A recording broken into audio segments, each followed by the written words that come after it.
Before we begin, tell me something quietly, just between us.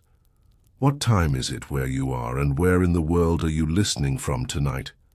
Let me know in the comments below. I always read them. And if you're new here, gently, press subscribe before we start. Now close your eyes and drift with me. The bells at Cluny never stopped. Whether the skies cracked with winter hail, or the sun lingered behind a thin veil of smoke and frost, the rhythm of monastic life carried on. 7 times a day, those bells called the brothers from their duties. To pray, to eat, to labor, to return to silence. But in the winter of 1095, there was almost nothing to return to. Cluny Abbey in Burgundy, France, was one of the largest and most influential monasteries in medieval Europe. Founded in 910 by Duke William I of Aquitaine, it had grown into a sprawling compound housing hundreds of monks under the strict observance of the Benedictine rule. This was a place where devotion to God meant a life of absolute routine, measured footsteps, measured words, and perhaps most brutally measured meals. Their meals followed the rule written in the 6th century by Saint Benedict himself. No meat from 4-legged animals. 2 meals a day in summer, 1 in winter. Always eaten in silence, while a reader and other monk read from Scripture or the life of a saint. Meals weren't social occasions.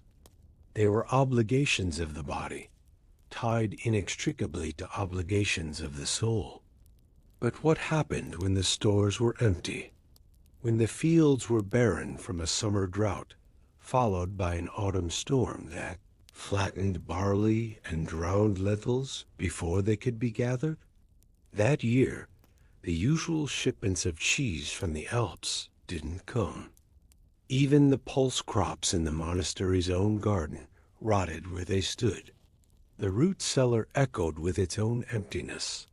Still, the bells rang. The monks at Cluny were not permitted to complain. Not to each other, not in writing, not even in the privacy of their own minds, if they were disciplined enough. Hunger, like cold or exhaustion, was an opportunity for discipline. To the outsider, it may have seemed cruel, but to the monks, it was training and almost athletic suffering for the soul's betterment. On a typical winter day, the brothers would have received a bit of coarse barley bread, perhaps a ladle of pea or lentil soup, and some weak ale. If lucky, a slice of cheese. But during that famine winter, even these basics failed. The abbot Odilo of Cluny was a man revered across Europe for his piety. But he was also practical. He had already spent the last decade coordinating relief for famines in other regions, using Cluny's vast network of daughter priories and generous donors. Yet when his own abbey fell into scarcity, he faced a new kind of test: how to maintain spiritual rigor without breaking the physical bodies of his monks. The monks continued their routine: prime, terce, sext, none, vespers, compline, matins. In between, they worked. They shoveled snow to uncover half-frozen herbs. They melted snow in iron kettles and filtered it for grit. They harvested bark from linden trees, scraping off the inner cambium to dry and mix with barley flour stretching. The bread, though it tasted more like boiled twine than nourishment. They also turned to the bitter end of their rule book. The Rule of St. Benedict offered no full section on famine relief, but it did suggest in chapter 39, "Let not the strong have too much, nor the weak too little." This opened a rare space for compassion. Monks who were old, ill, or too thin were quietly given an extra crust, a softer scoop, a warmer corner. And then there were the emergency substitutions. One of the strangest was the turnip. Turnips were detested in monastic kitchens, grown mostly. For livestock, they were said to bring about windiness of the stomach and troubles of the mind. But they survived what other crops could not. And so, for weeks, boiled turnips often with skins and all replaced nearly everything else. They were mashed with thin broth or sliced into watery gruel. Some monks attempted to roast them over open flames, blackening them like meat. They were not fooled. Sometimes moss and lichen were scraped from the shaded stones behind the chapel. It was whispered that these could be powdered and added to flour. It was whispered more quietly that they made a brother go blind in one eye. They drank more water that year than ever before often, melted from snow and cooled again in clay pots. Water was not typically a preferred drink. The monks had wheat ale or watered wine, as water was sometimes considered risky for health. But with supplies low, water was all there was. One of the more fascinating adaptations came in the form of preserved fish skins.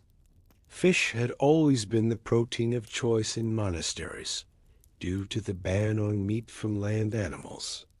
In times of plenty, dried fish or salted eels were imported from coastal monasteries in Normandy. In times of scarcity, even the skins were saved. These skins, tough, oily, and nearly inedible, were boiled with bread to create something like a soup. They were not chewed. They were not loved, but they were swallowed. And for the body, that was enough. The monks continued their readings during mealtimes. They listened to the slow Latin delivery of martyrdoms and miracles, but the words fell heavier that winter. One passage from the Gospel of Matthew was heard repeatedly. Man shall not live by bread alone. Indeed, they were living on something far less. Abbot Odilo sent word across Burgundy, requesting aid from sister houses.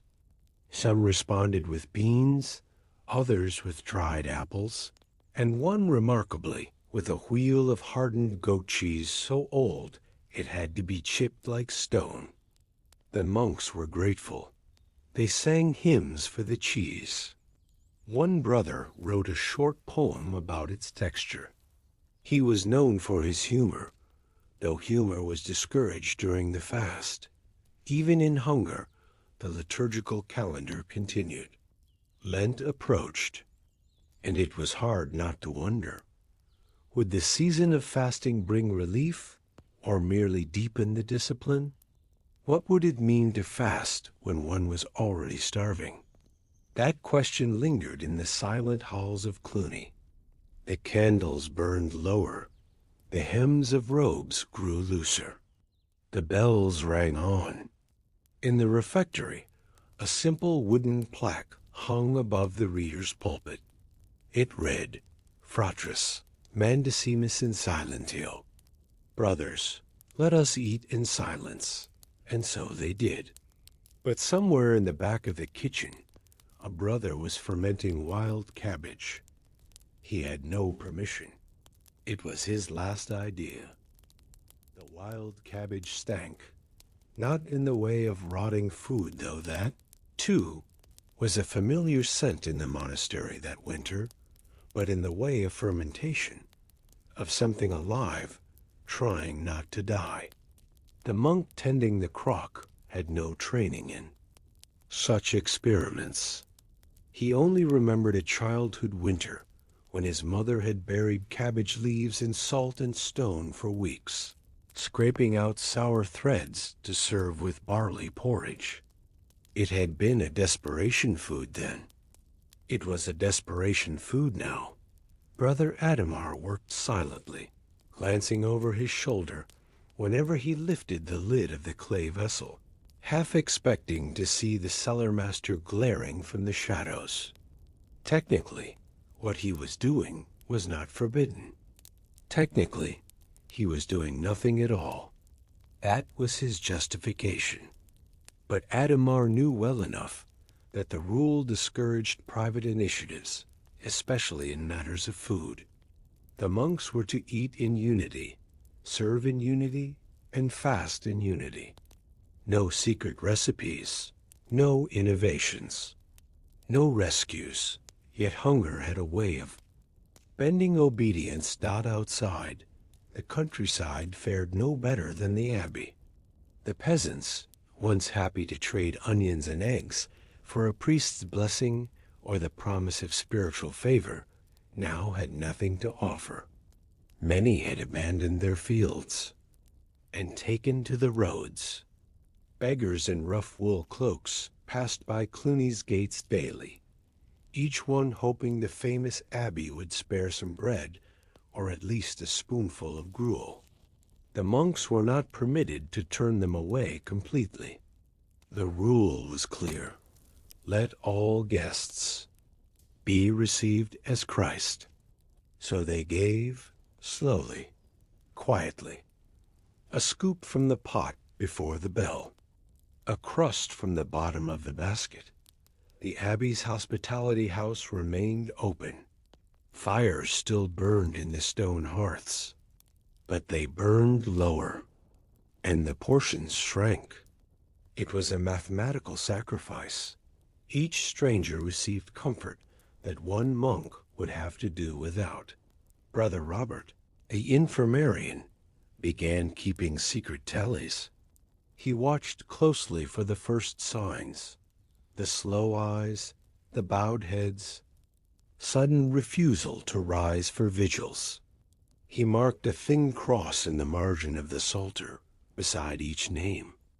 Then he started reducing workloads, offering less demanding duties in the scriptorium or herb garden instead of fieldwork or masonry. But even in their weakness, most monks refused to accept the change.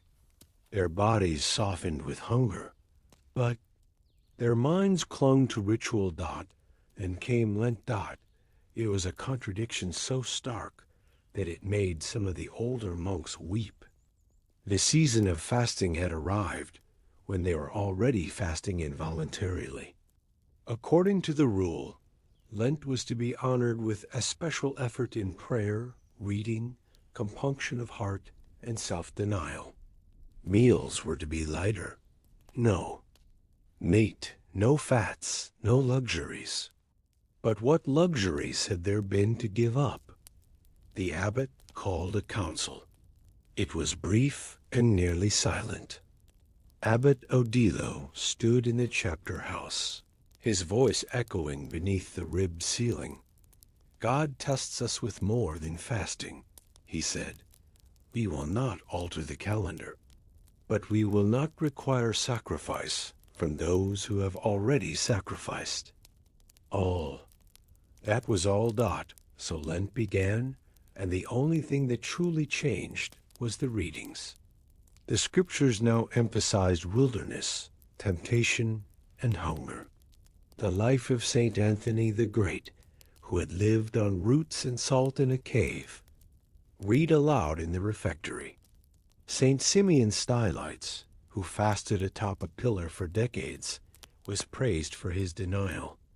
Brother Guy, who tended the sheep, muttered that Simeon never had to wake at midnight in a frost-covered dormitory to chew frozen bread.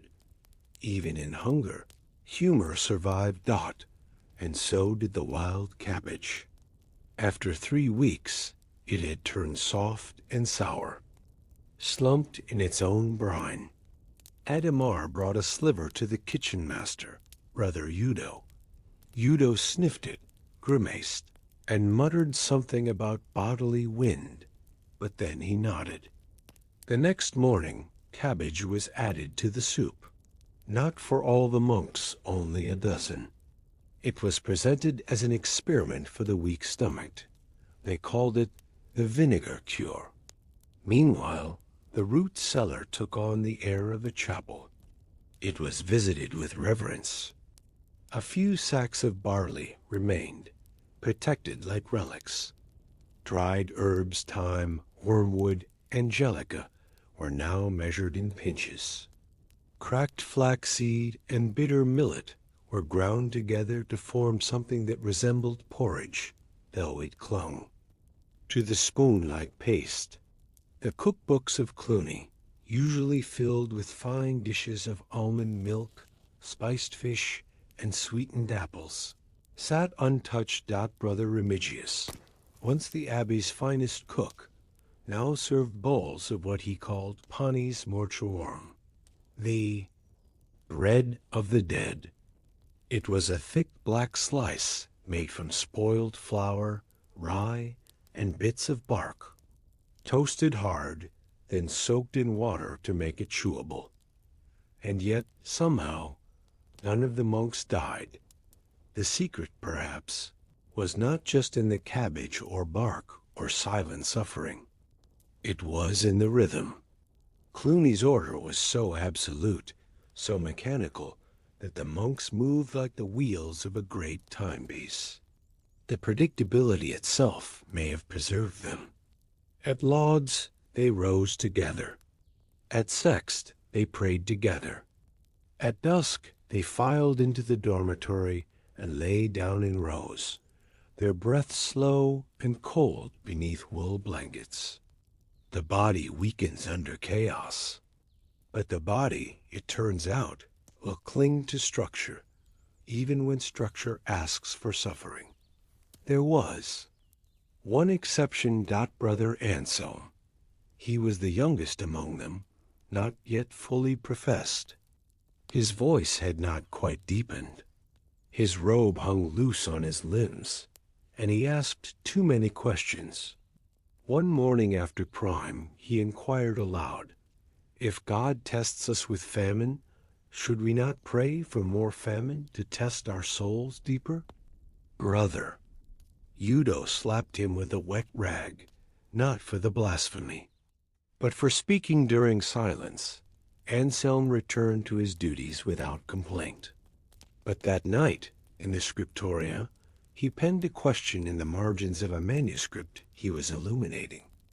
Beneath an image of the loaves and fishes, he wrote, "What is faith without food?"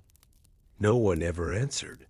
Still, small signs of recovery began to appear by mid-March. A late shipment of dried broad beans arrived from a priory in Auvergne. The snow began to melt from the garden walls, revealing shoots of charred and overwintered leeks. The sheep gave milk again, though the flavor was poor. The brothers began to regain color. One laughed aloud during recreation. Brother Guy ate 3 turnips in a row and declared them sweeter than sin. Abbot Odilo watched all this with the solemnity of a man too disciplined to celebrate. He gave thanks in the chapel, on his knees, in private, but he never loosened the routine. Even as the abbey slowly restocked its stores, the rule remained unchanged. No one asked for more food. No one asked to rest. Still, a strange tension lingered beneath the return of plenty. Some monks found that their stomachs could no longer handle even a full bowl of lentils. Others refused cheese, claiming it had become too rich. Brother Adhemar began fasting voluntarily, long after it was needed. Perhaps hunger had become a form of comfort. Was that holiness? Or habit? Spring arrived with a late frost. The bells rang just as they had in winter. The same robes were worn. The same psalms were sung. The wild cabbage experiment was quietly continued, though its use declined. The reader in the refectory turned to the sayings of the Desert Fathers. One line stood out. Abba Pullman said, Do not give your heart to that which does not satisfy the body. And still, the question lingered. What was a monk to do when even bread seemed like indulgence? The spring thaw brought a soft, slippery chaos. Paths that had been solid with ice turned to ankle-deep mud. Water seeped beneath the heavy wooden doors of the storage barns. The stone cloisters echoed with dripping. Rain came often blessed in its promise, but cursed in its volume. Still, the brothers of Cluny continued their rhythm. They prayed, they labored, they listened, they endured. The fields outside the abbey, so long buried under frost and snow, emerged in streaks of green and brown. There was nothing yet to harvest, but the sight of soil wet, soft, ready brought a murmur of energy into the halls. Spring meant planting, and planting meant hope. Hope, however faint, was a luxury they had not permitted themselves for months. Brother, Guy was the first to kneel in the fields. His hands, thick with callus, dug into the softened earth with reverence.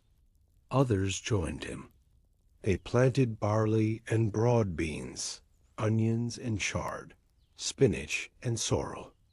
The monks whispered psalms as they worked, sometimes out loud, sometimes only in their minds. Their voices were hoarse, but not from cold. They had simply forgotten the luxury of speaking. The rule of Saint Benedict did not require silence in the fields, but hunger had taught them its own kind of discipline. The earth received their work without commentary, and they let it remain so. By April's end, the abbey began to look less like a refuge of starvation and more like a place recovering. From siege, the infirmary had emptied. The bread was less bark and more barley. Lent had ended, and Easter had arrived, but it passed without celebration. No bells beyond the usual. No feast beyond a ladle of thicker soup. The abbey was grateful, but still. Cautious. Then came the goose. It arrived, not by miracle, but by mistake. A tenant farmer from a nearby village had promised to send milk and eggs. Instead, in an act of clumsy generosity, or perhaps confusion, he delivered a live goose, bound by the feet, hissing and terrified. The kitchen brothers stared at it for several minutes, unsure what to do. Technically, monks were not to eat meat from four-legged animals. The goose, as it happened, had 2 legs. Still, it was a gray area. Some orders accepted fowl during feasts. Others rejected it entirely. Cluny had been strict, but the rule allowed the abbot to make exceptions during times of illness. Brother Udo brought the matter to Abbot Odilo. The abbot's reply was short: let it live. And so the goose did. It was given a name Beatrix and kept in the garden, where it terrorized the younger monks and bullied the herbs. It served no function, provided no eggs, and hissed at anyone who tried to approach. But somehow the goose became a kind of symbol, a reminder that something absurd, even wild, still belonged among them. It was a gentle way of saying, you are not dead yet. But the survival of the monks had not gone unnoticed. Cluny was not merely a monastic community. It was an epicenter of reform, admired and resented in equal measure across Europe.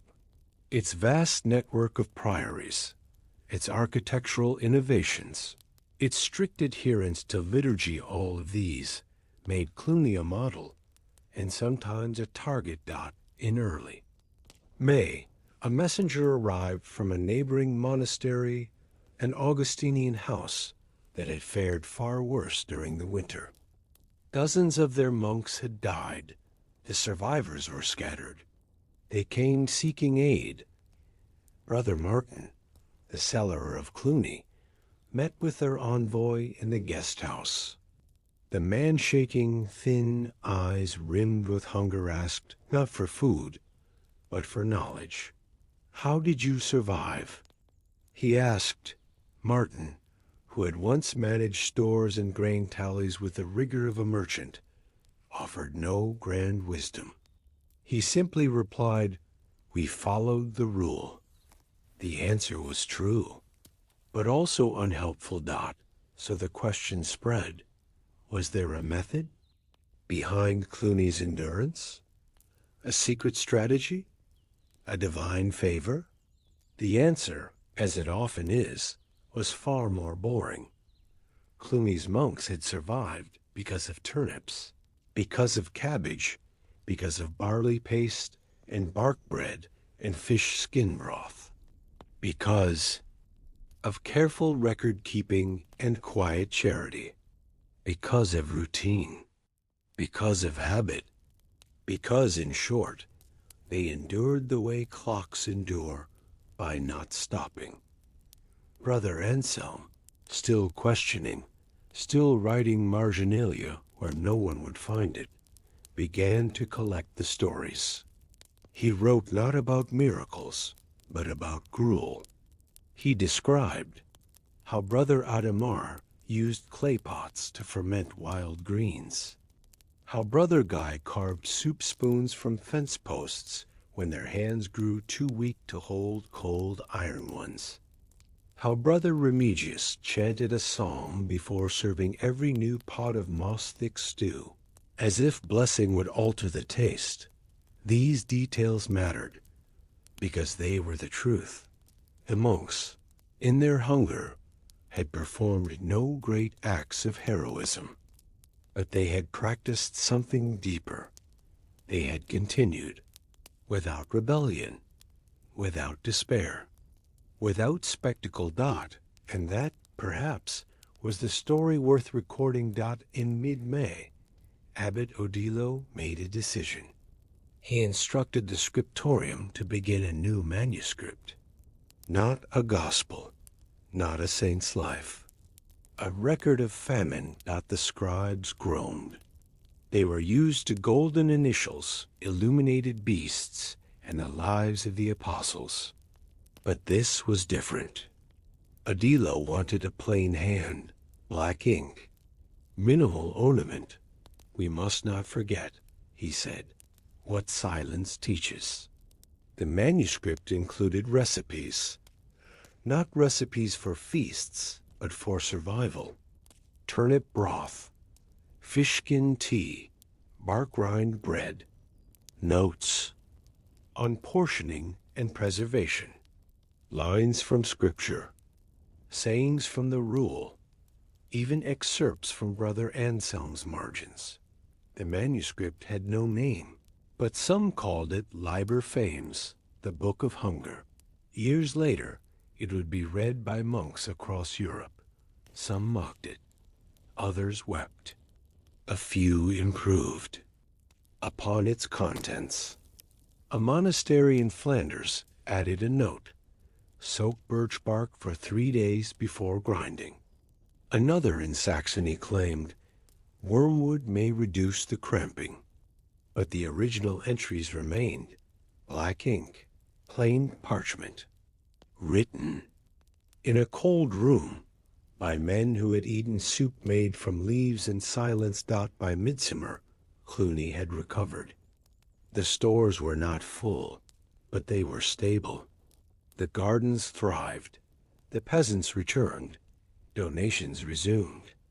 Cheese arrived, and bread rose with yeast again. Even the goats stopped biting. But a strange change had come over the brothers. Did not feast. They ate in silence, even when celebration was permitted. They fasted voluntarily, not from pride, not from habit, but from memory, a kind of muscle memory of the soul. Brother Udo began keeping 2 pots in the kitchen, one for abundance, one for scarcity. The second pot, he claimed, reminded him to be honest. He still cooked from it once a week. Brother Adamar never stopped. Fermenting cabbage. Brother Guy, though he returned to managing the sheep, planted a small patch of turnips behind the dormitory. For next time, he said, though he said it with a smile, Brother Anselm eventually took his vows. He never stopped asking questions. His final marginal note in the Liber Fames read, "If hunger is a lesson, what is abundance?" Beatrix the goose, it should be noted, lived another 2 years. She died peacefully in the garden. The monks buried her under the chard, marked the grave with a stone, and never spoke of eating her. Cluny continued. It would face many more challenges, wars, fires, politics, decline, but none so quiet, none so formative as the winter of empty fields, because in the absence of food, the monks found something else, not just survival, not just order. They found themselves stripped of luxury, ritual, and even comfort. And yet, they were not undone. They discovered that a life of silence and rhythm could outlast even starvation. That a monastery was not built from stone, but from discipline.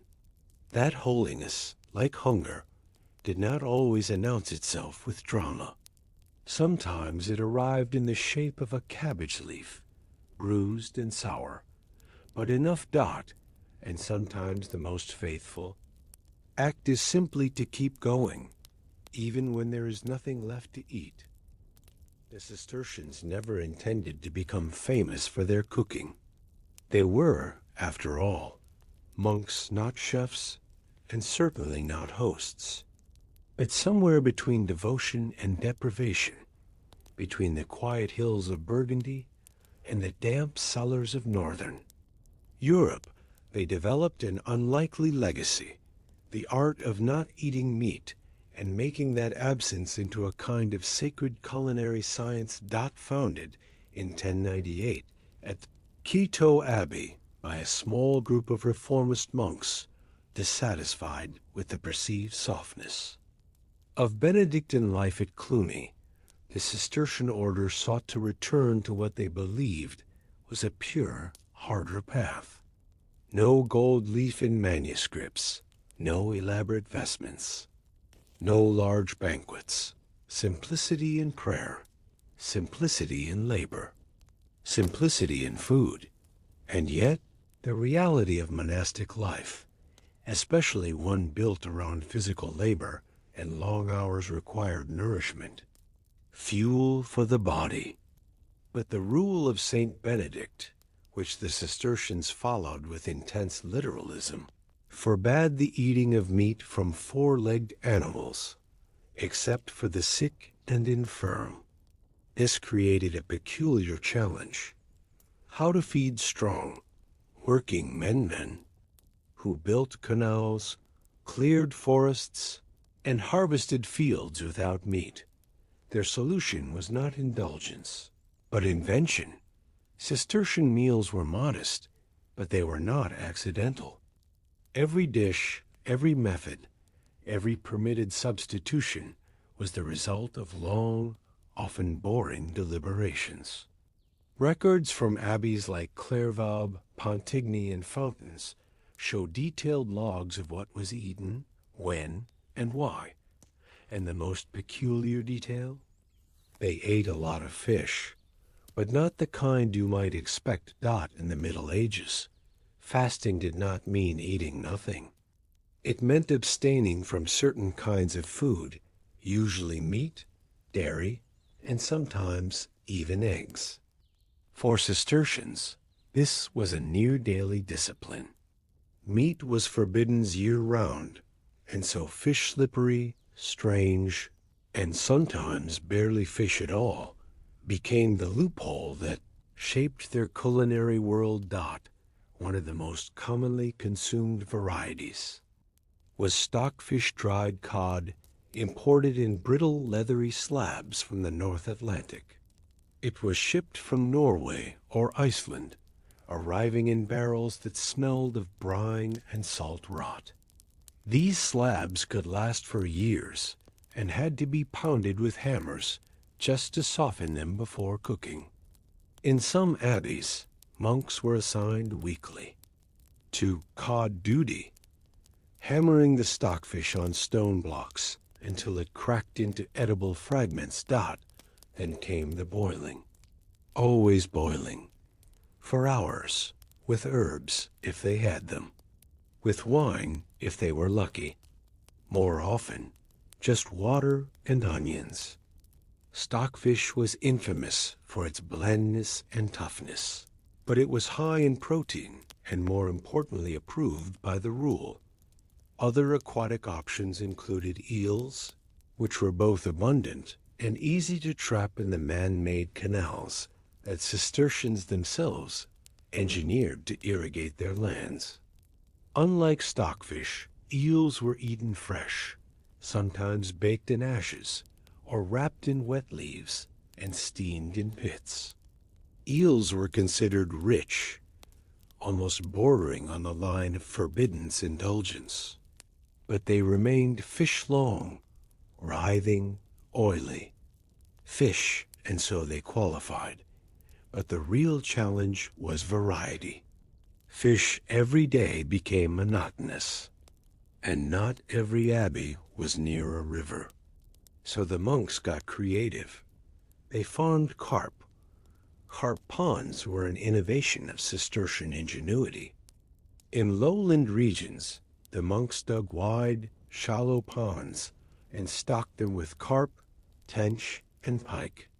These fish could survive poor water quality, feed on vegetable scraps, and grow large enough to feed entire communities. Carp was the perfect fasting food, meaty, chewy, and able to mimic the texture of pork or chicken when cooked slowly in wine and spices. And here we arrive at one of the quiet ironies of Cistercian food history. Though committed to poverty, the Cistercians were highly effective. Agriculturalists and engineers. Their devotion to labor meant their abbeys became some of the most self-sufficient in Europe. They built mills. They managed vineyards. They invented cheese-aging cellars. And in time, they developed recipes not indulgent feasts, but practical. Tested formulas for feeding large numbers of men on restricted diets. One such example was fasting stew, a broth made from dried peas, herbs, onions, and chunks of dried fish. It was thickened with stale bread or ground almonds, depending on what was available. A surviving recipe from a Cistercian priory in England includes the note, "Add mustard seed if the weather is gray, to rouse the spirit." Another dish often eaten on Fridays was a sort of eggless omelet made from mashed fava beans, whipped into a batter with leeks and fried in oil. Served with vinegar and garlic, it became a favorite in colder climates where fresh fish could not be relied upon. And then there were the impostors. Perhaps the strangest legacy of Cistercian cuisine was the category of fish that were not fish. Medieval classification of food was loose, sometimes theological rather than biological. Beavers, for example, were declared fish by several church authorities because they lived in water and had scales, sort of. Monks in some regions ate beaver tails during Lent, treating them like aquatic delicacies. Otters occasionally slipped through the same loophole, but the Cistercians, strict as they were, tended to avoid such flexible interpretations. What they did instead was simpler, but just as clever.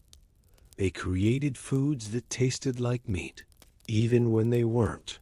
One recipe called for hazelnuts, chopped mushrooms, and stale rye bread, mashed into patties and fried in hempseed oil.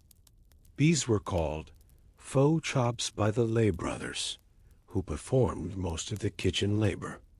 Served with thick mustard and wild herbs, they gave the illusion of richness. Some were even smoked to mimic ham.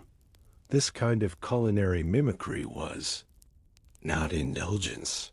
It was survival within bounds. A game of reverent disguise.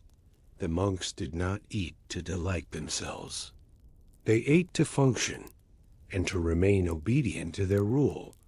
But what happened when even fish was not available? Inland monasteries, especially those in the alpine regions, sometimes went weeks without fresh protein. In those cases, they turned to legumes, lentils, peas, chickpeas, and preserved vegetables. Salted cabbage, pickled garlic, dried turnip, chips. Bread became their anchor, often coarse, baked from spelt or rye, and always soaked in broth before serving.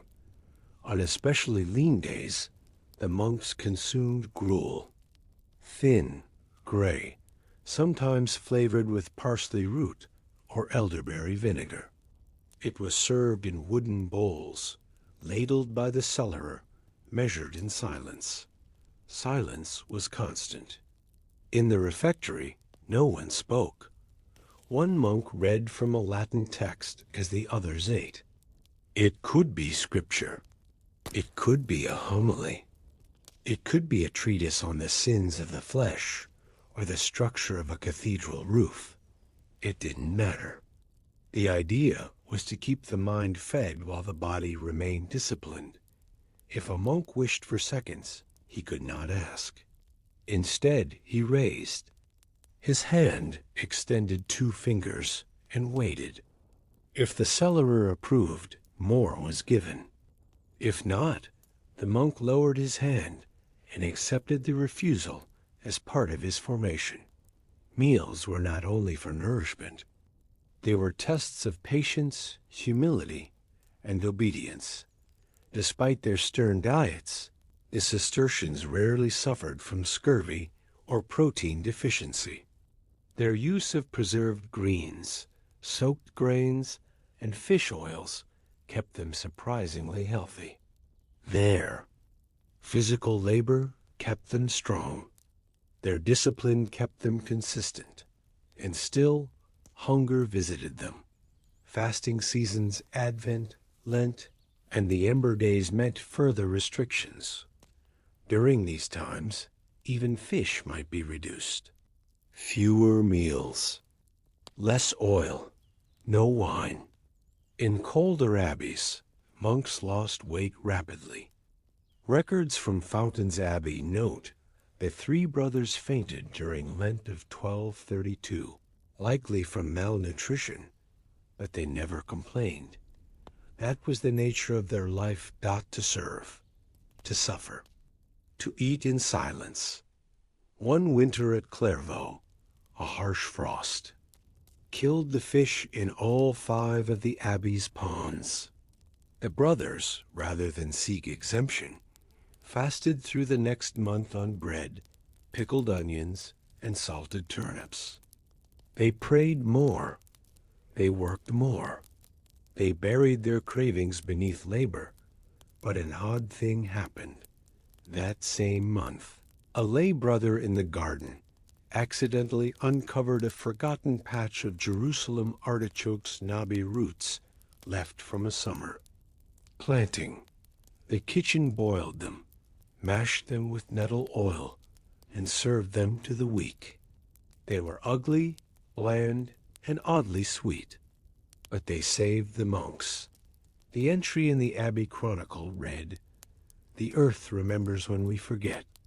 It was. One line, nothing more, but that was enough. monks of Clairvaux, Fountains, and Pontigny did not refer to their diet as vegetarian, nor would they have recognized the modern fascination with clean eating or plant-based meals. Their dietary restraint was not a health choice. It was not political. It was not even personal. It was obedience, a quiet submission to the rule, and through that, to God. They ate to fuel labor, to sustain prayer, to survive hardship. And curiously, through that simplicity, they created some of the most elaborate systems of seasonal eating in medieval Europe. Seasonality was not a spiritual concept. It was simply unavoidable. Without refrigeration or regular trade routes, the monks were at the mercy of the land and the weather. In spring, they ate greens and fresh herbs, chard, sorrel, purslane, and garlic leaves. In summer, there were beans and peas, sometimes cooked fresh, sometimes dried for storage. Autumn brought cabbages, root vegetables, and hard pears stewed in vinegar. Winter was harder. Dried fish, pickled turnips, and barley gruel bulked out with stale crusts. But within this cycle, the Cistercians became meticulous. Not in pursuit of pleasure, but precision. Certain herbs were only used on fast days. Certain broths were prepared only for feast days, though still without meat. Certain fish were rotated to prevent overuse, ensuring the monks didn't grow too attached to any single flavor, because attachment, particularly to food, was a danger. In the Consuetudines of Fountains Abbey, the internal rule book for the English branch of the order, it is noted that no monk should express preference for any dish. Liking something too much was a spiritual risk. Disliking it was worse, an act of ingratitude. The goal was equanimity, gratitude for all things, desire for none. And so, variety had to be built without excitement. One monk who understood this deeply was Brother Hugh, a cellarer at the Abbey of Pontigny in the early 13th century. Hugh was not a cook by training, but a steward responsible for supplies, rations, and the smooth operation of the monastic table. His surviving notes, rare for a man in his position, reveal a mind concerned not just with inventory, but intention. In one log, he records the preparation of Friday broth, a simple mixture of white peas, crushed leeks, and crumbled oat bread, boiled with water and a few drops of linseed oil. But alongside it, he adds, "Reader, this day shall be Psalm 102, to warm the spirit, if not the flesh." Hugh understood that fasting was not a starvation. It was a shape, a rhythm, a kind of invisible architecture that held the monastery together. Food could not be rich, but it had to be enough. It had to sustain the rhythm of prayers, the strength of backs, and the humility of hearts. There was also the matter of the lay brothers. In Cistercian abbeys, a clear division existed between the choir monks, those devoted to prayer, learning, and writing, and the conversi, or lay brothers, who performed the manual labor of the monastery. The lay brothers worked longer hours, tended livestock, built roads, and harvested crops. They were often illiterate and came from rural, peasant stock. And they needed more food. Cistercian records reflect this difference. While the choir monks received standard rations, the lay brothers were allotted slightly larger portions. Their bread was thicker, their soups heartier.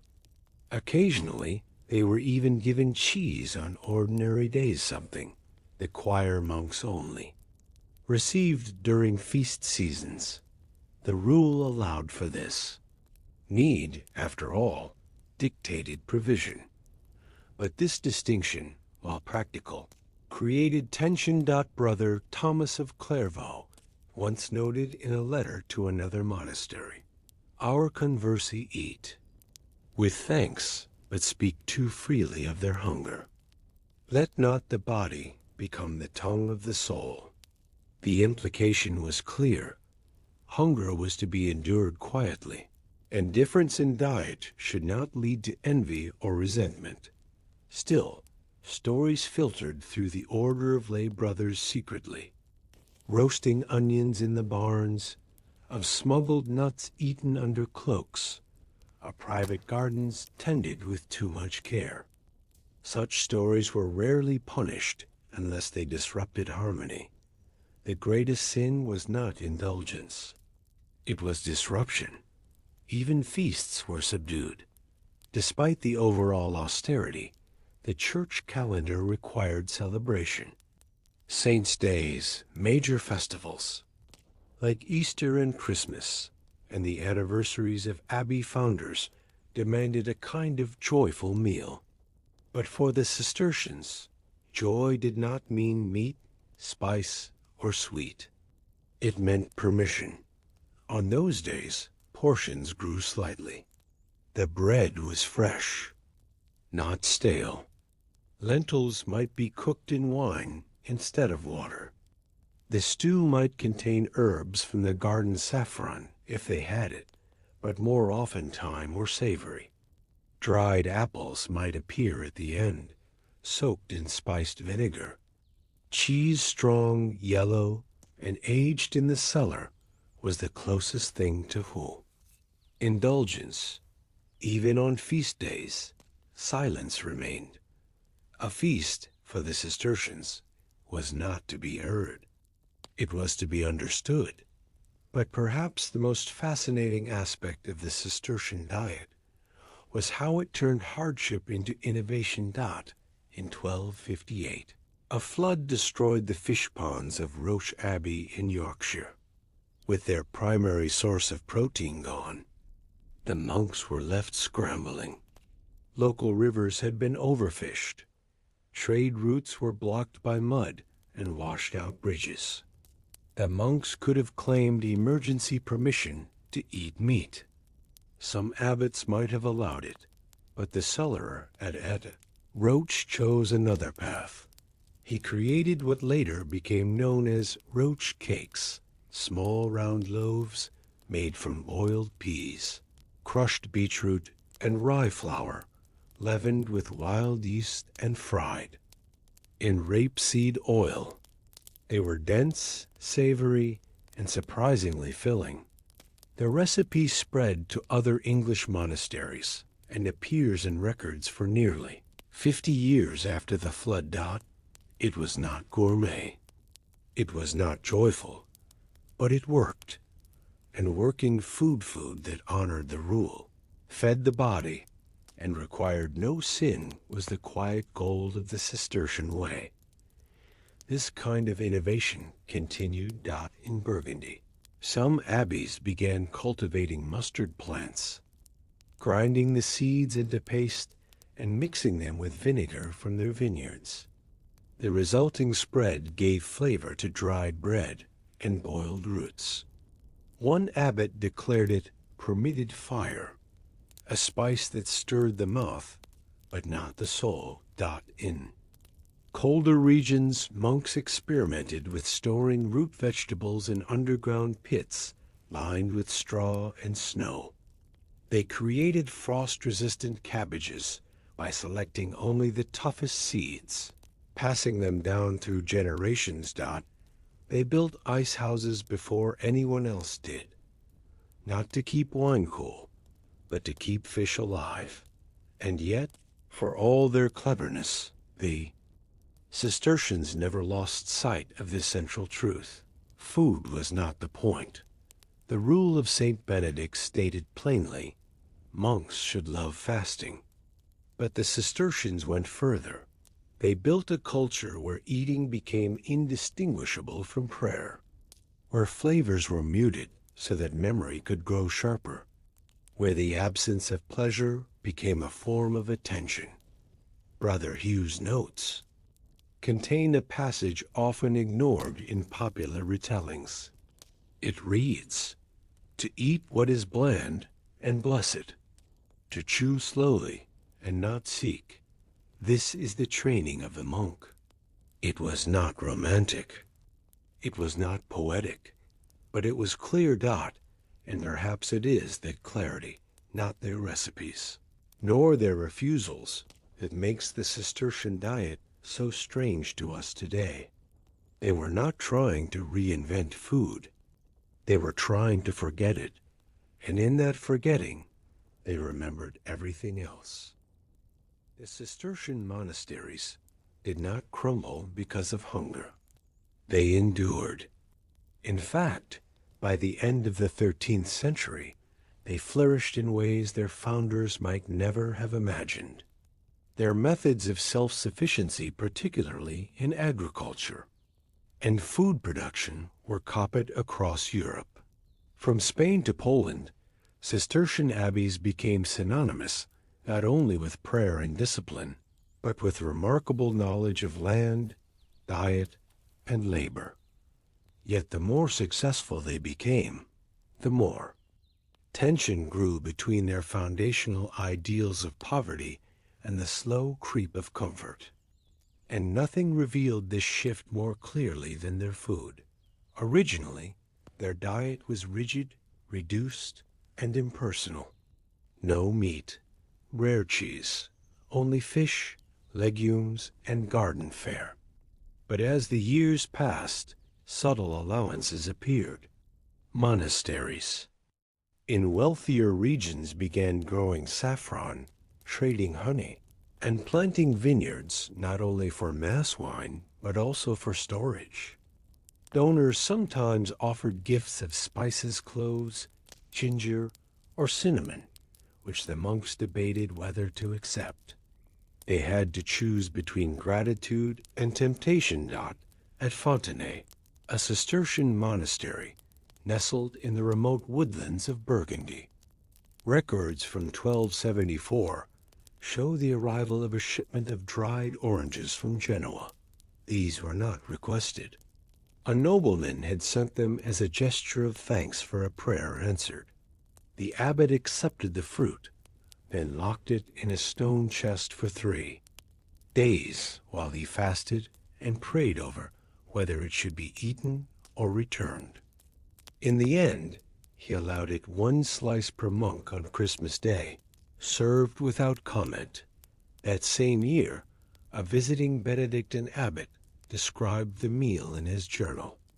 They chewed slowly. No one smiled. I thought I had misunderstood the occasion. But the Cistercians hadn't misunderstood anything.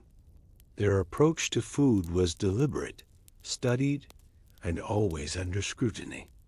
Not just from the outside world, but from within. Their fear was not of famine. It was of comfort, because comfort was a threat to obedience. Still, not all brothers remained indifferent to taste. In a small Cistercian house in Bohemia, near the end of the 13th century, a monk named Brother Adrian began compiling a personal collection of permitted recipes. These were not dishes of indulgence, but rather careful, permitted arrangements of ingredients that fit within the rule, but still offered a kind of quiet pleasure. His manuscript, titled simply De Cibo Fratrum, on the food of brothers, survives. Only in fragments. One recipe includes instructions for a soup made from ground chestnuts, dried sage, and parsnip broth, to be eaten in silence after Compline on the feast of St. Martin. Another describes a vinegar reduction made from fermented crab apples and rainwater, aged in a pinewood cask to bring a sharpness to dull beans. What makes Adrian's notes unusual is not the food itself, but the tone. He writes with affection, "Let the lentils not be boiled beyond knowing," he warns in one entry, "for in their firmness they keep the brother's mind attentive." In another, he offers advice on how to dry fennel leaves with care, to preserve their color through winter, so that when spring seems distant, it may be smelled again. He writes, "Was this indulgence or devotion?" No one punished Adrian. His writing was discovered decades after his death, tucked into a psalter beneath layers of dust. But his words survive as a quiet contradiction. A monk who obeyed the rule and still found joy in food, not to elevate the body, but to praise the world. As centuries passed, the world outside the monastery changed more than the world within. Trade expanded, cities grew. The church became more powerful, more political, more entwined with monarchs and merchants.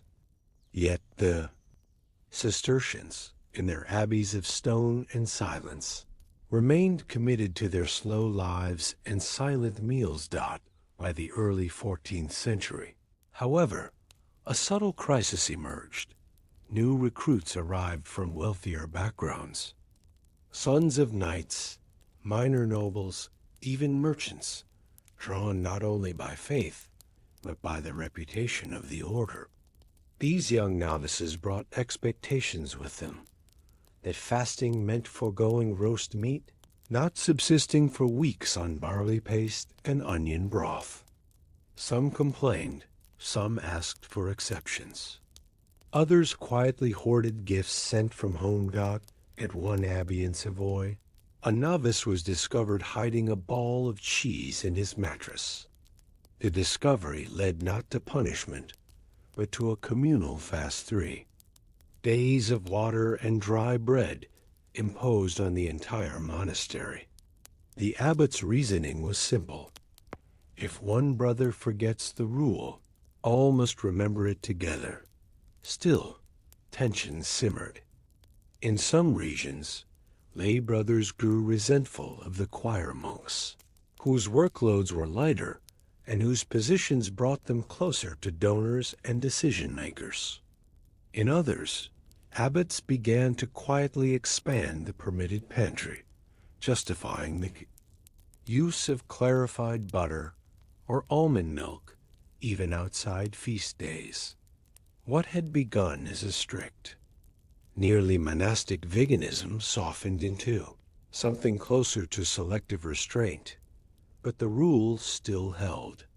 And where the rule held, innovation continued. At Mount St. Bernard Abbey in England, one of the later Cistercian houses, the brothers developed a method for turning split peas and cracked wheat into a kind of slow fermented bread that kept for weeks. They called it durus panis hard bread and used it during long labor seasons when the brothers worked outside the cloisters for days. At a time, the bread, soaked in nettle tea, could be eaten cold. It became known among the lay workers as the bread that bites back. In colder climates, monks turned to seaweed, particularly dulse and bladderwrack, drying it in thin sheets and mixing it with barley flour to make crackers. Though bitter and mineral-rich, these sea vegetables provided necessary iodine and helped ward off illness. Cistercian herbals of the period also began including entries not just for medicinal plants, but for culinary preparation.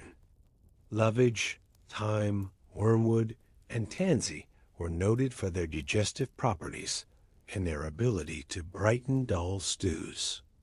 Sorrel and borage were listed as suitable for spring tonic broths. This was not luxury. It was knowledge. And knowledge. In a Cistercian abbey was another kind of worship. But what did the monks themselves think? As they aged through these cycles of quiet eating, endless planting, patient chewing, most left no record dot, but occasionally a voice surfaces dot in the 14th century. An elderly monk at Moramond Abbey, his name only recorded as Benedictus, was asked by a visiting scribe how he had endured 70 years of fasting. The scribe, perhaps expecting a reply of piety or doctrine, recorded instead, "One must chew as if remembering a word." The phrase puzzled scholars for centuries. But perhaps it requires no great interpretation. For the Cistercians, every act was an extension of prayer, every bite an echo of obedience.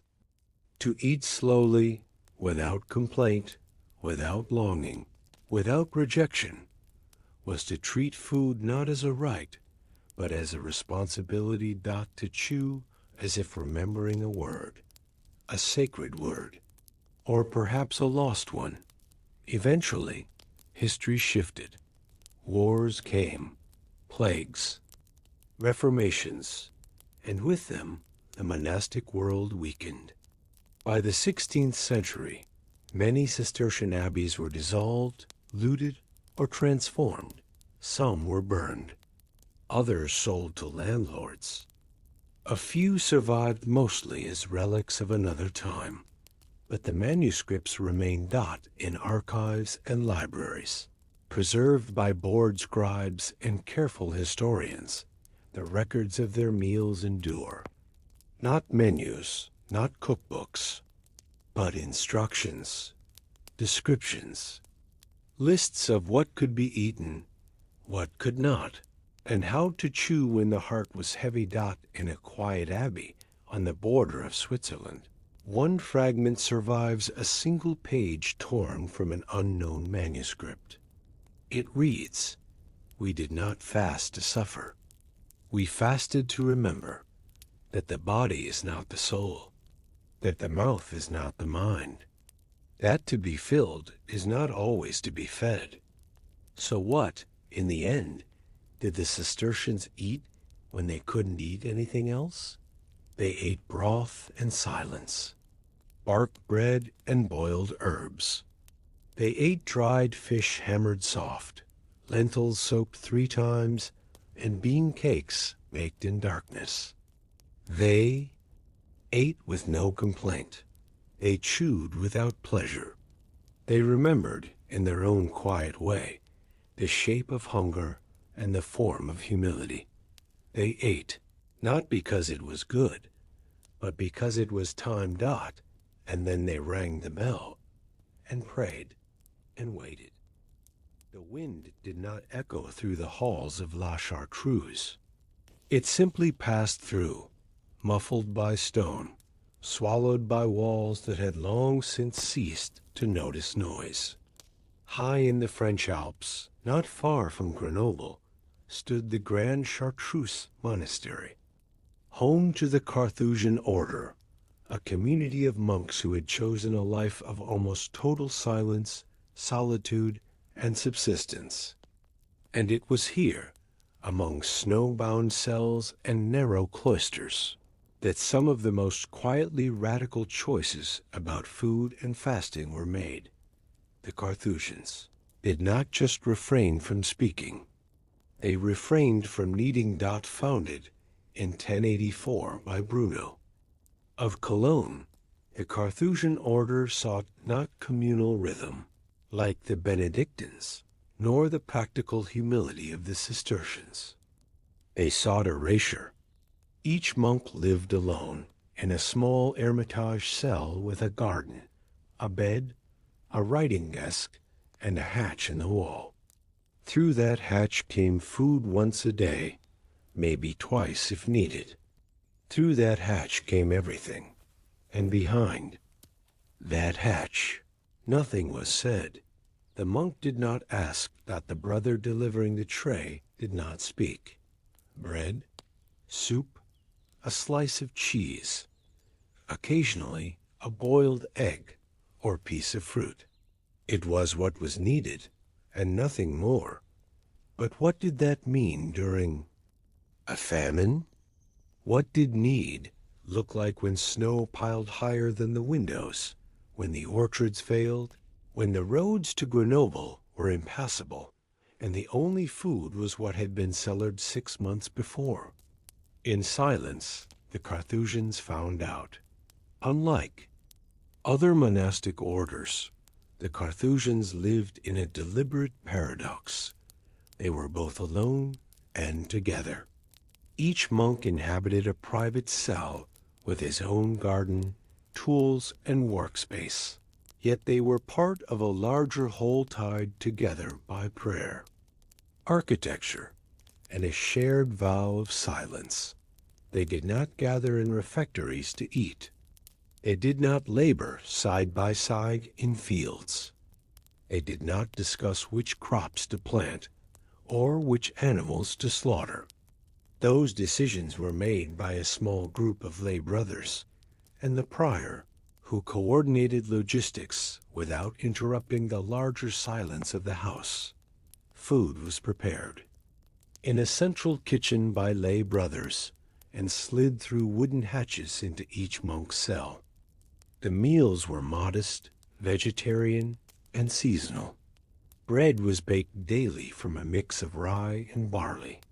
Soup was made from lentils, onions, and dried herbs.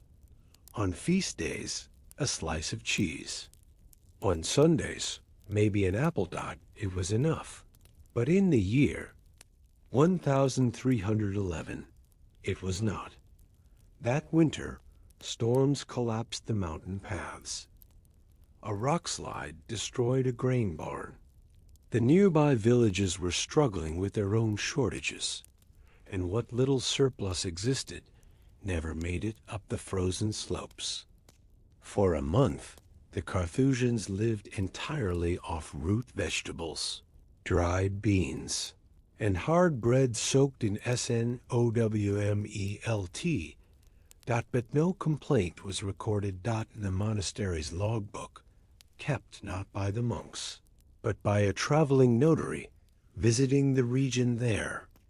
Is one curious line: no speech, no fire, no excess. They are fed like ghosts, and yet remain.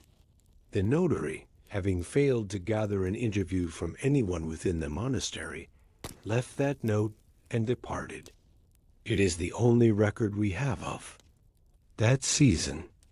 Everything else, as always, was silenced. So how, exactly, did the Carthusians survive when they had no way to request more food? They didn't. They simply ate less. The hatch remained in place. The trays became lighter. A chunk of bread instead of a loaf.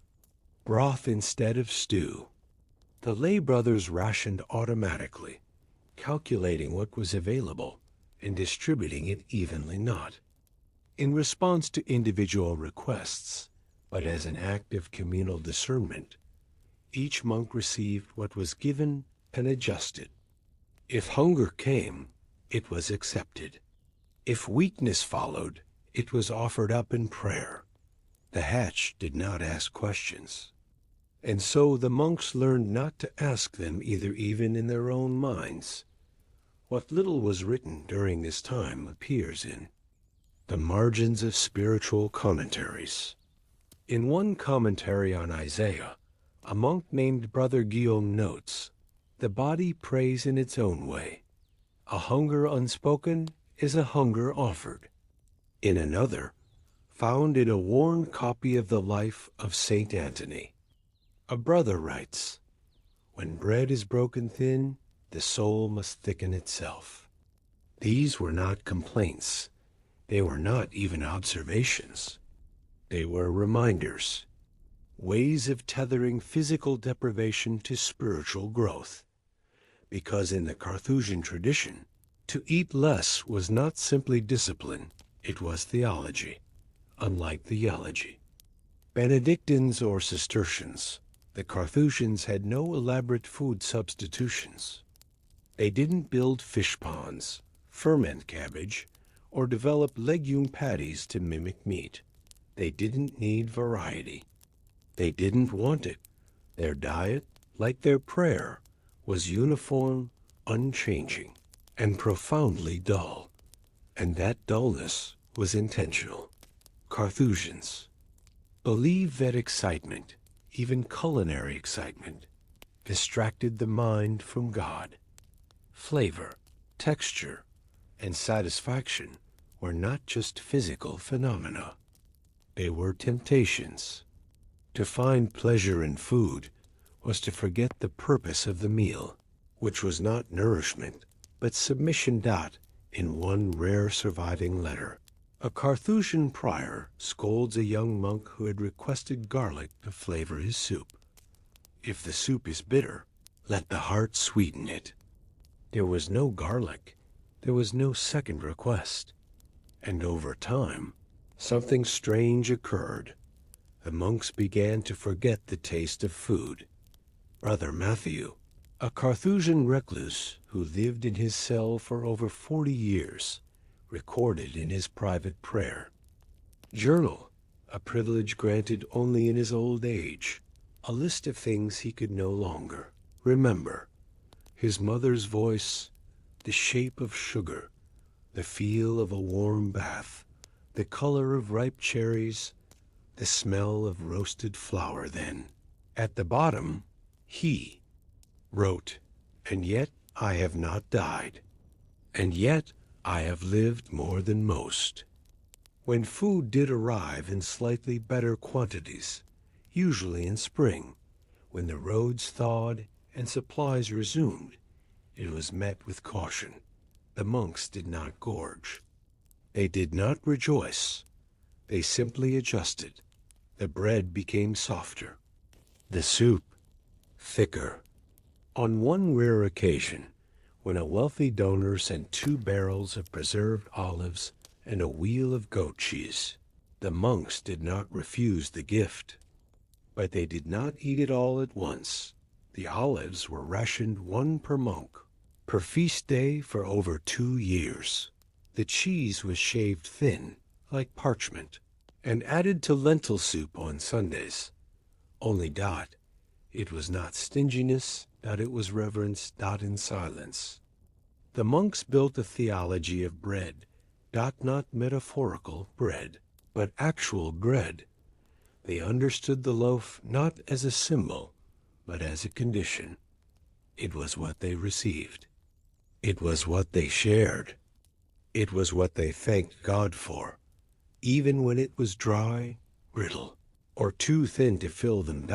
In the scriptorium, monks illustrated loaves of bread in the margins of psalters and prayer books, not as decoration, but as reminders.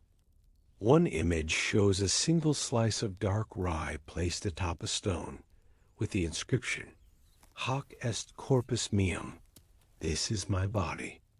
It was not a theological error, it was a confession that to live in silence and to eat in silence was to slowly dissolve the boundary between spirit and flesh, between hunger and holiness.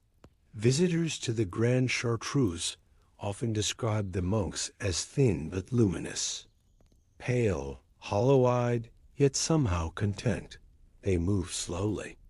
They did not speak. They walked barefoot in the snow. One noblewoman, after donating linens to the abbey, wrote in her journal, "They have no fire in their hearths, yet their eyes burn. I could not bear to look at them for long." And perhaps that was the point. In refusing to speak, to flavor, to indulge, the Carthusians became something difficult to understand. They did not embrace suffering for the sake of drama.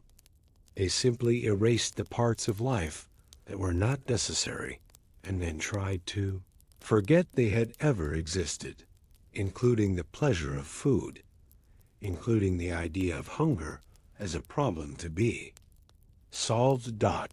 So what did the Carthusians eat when they could eat nothing else?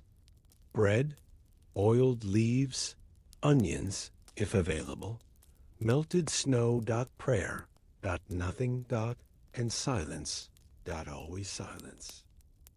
When summer returned to the valley of La Chartreuse, it didn't arrive with trumpets. It crept in with the scent of warmed stone, the soft cracking of ice at the base of the trees, and the gentle lift of morning mist that no longer bit the skin. For most people in the alpine world of medieval France, summer meant festivals, weddings, bread baked in open-air ovens, sheep shearing followed by laughter and ale. But not here. At the Grand Chartreuse, the rhythms of heat and cold were acknowledged, but never celebrated. The season changed, the bell tolled, the hatch opened, the monk bowed his head, and the tray slid silently into his cell. Nothing more.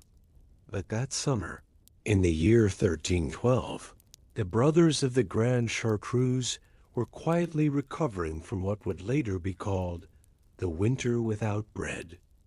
A season of silence too deep to measure, of portions too thin to remember, and of a bodily weakness that entered their bones the way moss enters stone, slowly, quietly, permanently. Still, they endured, and now, as the herbs in their individual gardens began to bloom again, parsley, dill, fennel, and bitter sorrel, they tended them with the same wordless diligence they gave to their psalms. Each monk had a patch of soil outside his cell. It was not ornamental. It was part of his rule. He was to grow something, not for pleasure, but for subsistence. A few grew wild lettuces. Others grew leeks, turnips, and garlic scapes. These were brought inside, chopped in silence, and added to their own meager soups. No spices, no fire, unless granted permission. The food was warmed on small stones or copper plates, using heat from the shared kitchen, regulated by the lay brothers. Even this had rules. Each monk was allowed a certain number of hot meals per week, not because there wasn't enough firewood, but because warmth, like speech, was a privilege that must be rationed. In their minds, the more you needed, the less you knew how to wait. A peculiar document survives from this exact summer. It is not a rule book or a recipe. It is a single sheet of thin, yellowing parchment, labeled simply Tractus de Frustum, on the piece. The tract, written by a nameless brother, offers a meditation not on bread itself, but on the moment. Of receiving it. He writes, there is a breath before the hatch slides, the moment before the hand brings the tray. In that breath, the whole body waits, without wanting. The piece of bread arrives. It is enough. It is always enough. And later, we do not ask because we remember. Asking leads to expectation. Expectation is hunger of the mind. The frustum, the piece, is the answer before the question. This was the essence of Carthusian thought. Food not as sustenance, nor as gift, but as inevitability. Something that simply is, like the rising of the sun, or the tolling of the bell. There was no excitement in it, only breath. That summer, a visiting novice from a Benedictine monastery was sent to Grand Chartreuse to learn the silence. He had been chosen not because of his promise, but because of his failure to stop speaking at meals. His name was Brother Etienne, and he arrived pale, too soft, and slightly smug. He had brought with him a pouch of dried apples gifts from his mother. The pouch was taken at the gate. No words were exchanged. For the first 2 weeks, Etienne could not sleep. He was unused to silence. He was unused to hunger. He recorded, in the margin of a borrowed psalter. The bread here is hard, and so are the eyes. By the 4th week, he stopped writing dot by the 6th. He no longer watched the hatch dot by the 8th. He ate whatever came without chewing quickly. Without hoping dot he stayed. He would later become a master of novices himself. He would tell others nothing. During that same summer, the lay brothers at Grande Chartreuse attempted something unusual. They rebuilt the ruined granary not with stone, but with packed earth and timber. It was faster, less beautiful, but more practical. Inside, they stored dried broad beans, aged garlic ropes, small sacks of wild barley, and hard wheels of goat's milk cheese made from a nearby village that remained sympathetic to the monks. Also began experimenting with drying nettles, stung raw and soaked in brine. The leaves lost their sting and could be flattened into crisp sheets like seaweed. They were then crumbled into hot water with a splash of vinegar and left to steep. The resulting drink was green, bitter, and strengthening. The monks did not ask what it was. They drank it. This practice spread to other cells. Some began drying their own garden herbs, stacking them carefully inside folded parchment. They were not recipes. They were practices, quiet, repetitive actions, part of the rhythm of being a monk in a cell that knew no feast. One monk brother, Lucian, kept a tally of how many days passed between each appearance of cheese on his tray. He marked a single dash under a stone on his windowsill. After a year, there were 14 dashes. He did not seem disappointed. The silence of the Carthusians was not just the absence of speech. It was the presence of something else, a fullness that came from emptiness, a discipline not of the body, but of time itself. Meals were received the same way one received communion, with bowed head, empty hands, and no expectation. The bread was never buttered. The soup was never spiced. The portion was never altered. Even illness brought no change, unless the prior approved it. If a monk was faint from fasting, he might receive an extra ladle of lentil porridge. But this was not requested. It was observed. The lay brother would notice a trembling hand, a step taken too slowly, and he would report it. Care happened without being asked for, because asking was a kind of attachment, and attachment was a risk. Outside the Grande Chartreuse, the world was changing. Trade increased. Nobles grew fat. Kitchens in abbeys across Europe began to smell of cinnamon, honey, and roasted poultry, especially in the richer Benedictine houses. Recipes began to appear in illuminated manuscripts. Monks began to write books on medicinal diets and holy feasting. But not here. Here at La Chartreuse, no one cooked with cinnamon. The bells did not ring for supper.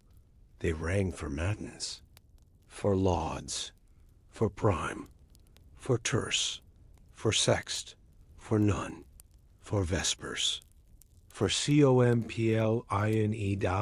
and at the final bell of the day, each monk sat alone in his cell and chewed. That summer, a monk died. He was not old, nor was he sick. He simply weakened. There was no autopsy, no morning mass with organ music or poetry. The body was washed, clothed, and buried under the floor of the cloister garden in the same silence he had lived. The hatch did not open the next day for him, but the others received their bread, because the rhythm continued. Even when the bodies did not dot, And so the question remained, was this starvation or sanctity? Did they eat so little because they were holy? Or were they holy because they ate so little? The answer, like the bread, came without flavor. The answer, like the soup, came warm but thin. The answer, like the hatch, came and went with. No voice dot, because for the Carthusians, holiness was not something felt, that it was something endured. The summer bled quietly into autumn. Leaves fell in slow spirals across the courtyards of the Grand Chartreuse, and the mountains began to whisper, again dry winds skimming over rock, and the hush of distant snow coming before anyone was ready. But the monks were always ready. That was the point. They had no harvest festivals. They did not celebrate the return of the wine casks, nor the drying of apples and blackberries. Even when the storerooms filled and the root cellars grew rich with scent onions, turnips, dried lentils, wild garlic, barley flour, they did not speak of abundance to them. It was not abundance. It was preparedness. Winter would come again, and with it, hunger. That fall, the lay brothers prepared a new bread, harder than the last, made from barley and chestnut flour. It was dense and dark and could be kept for weeks.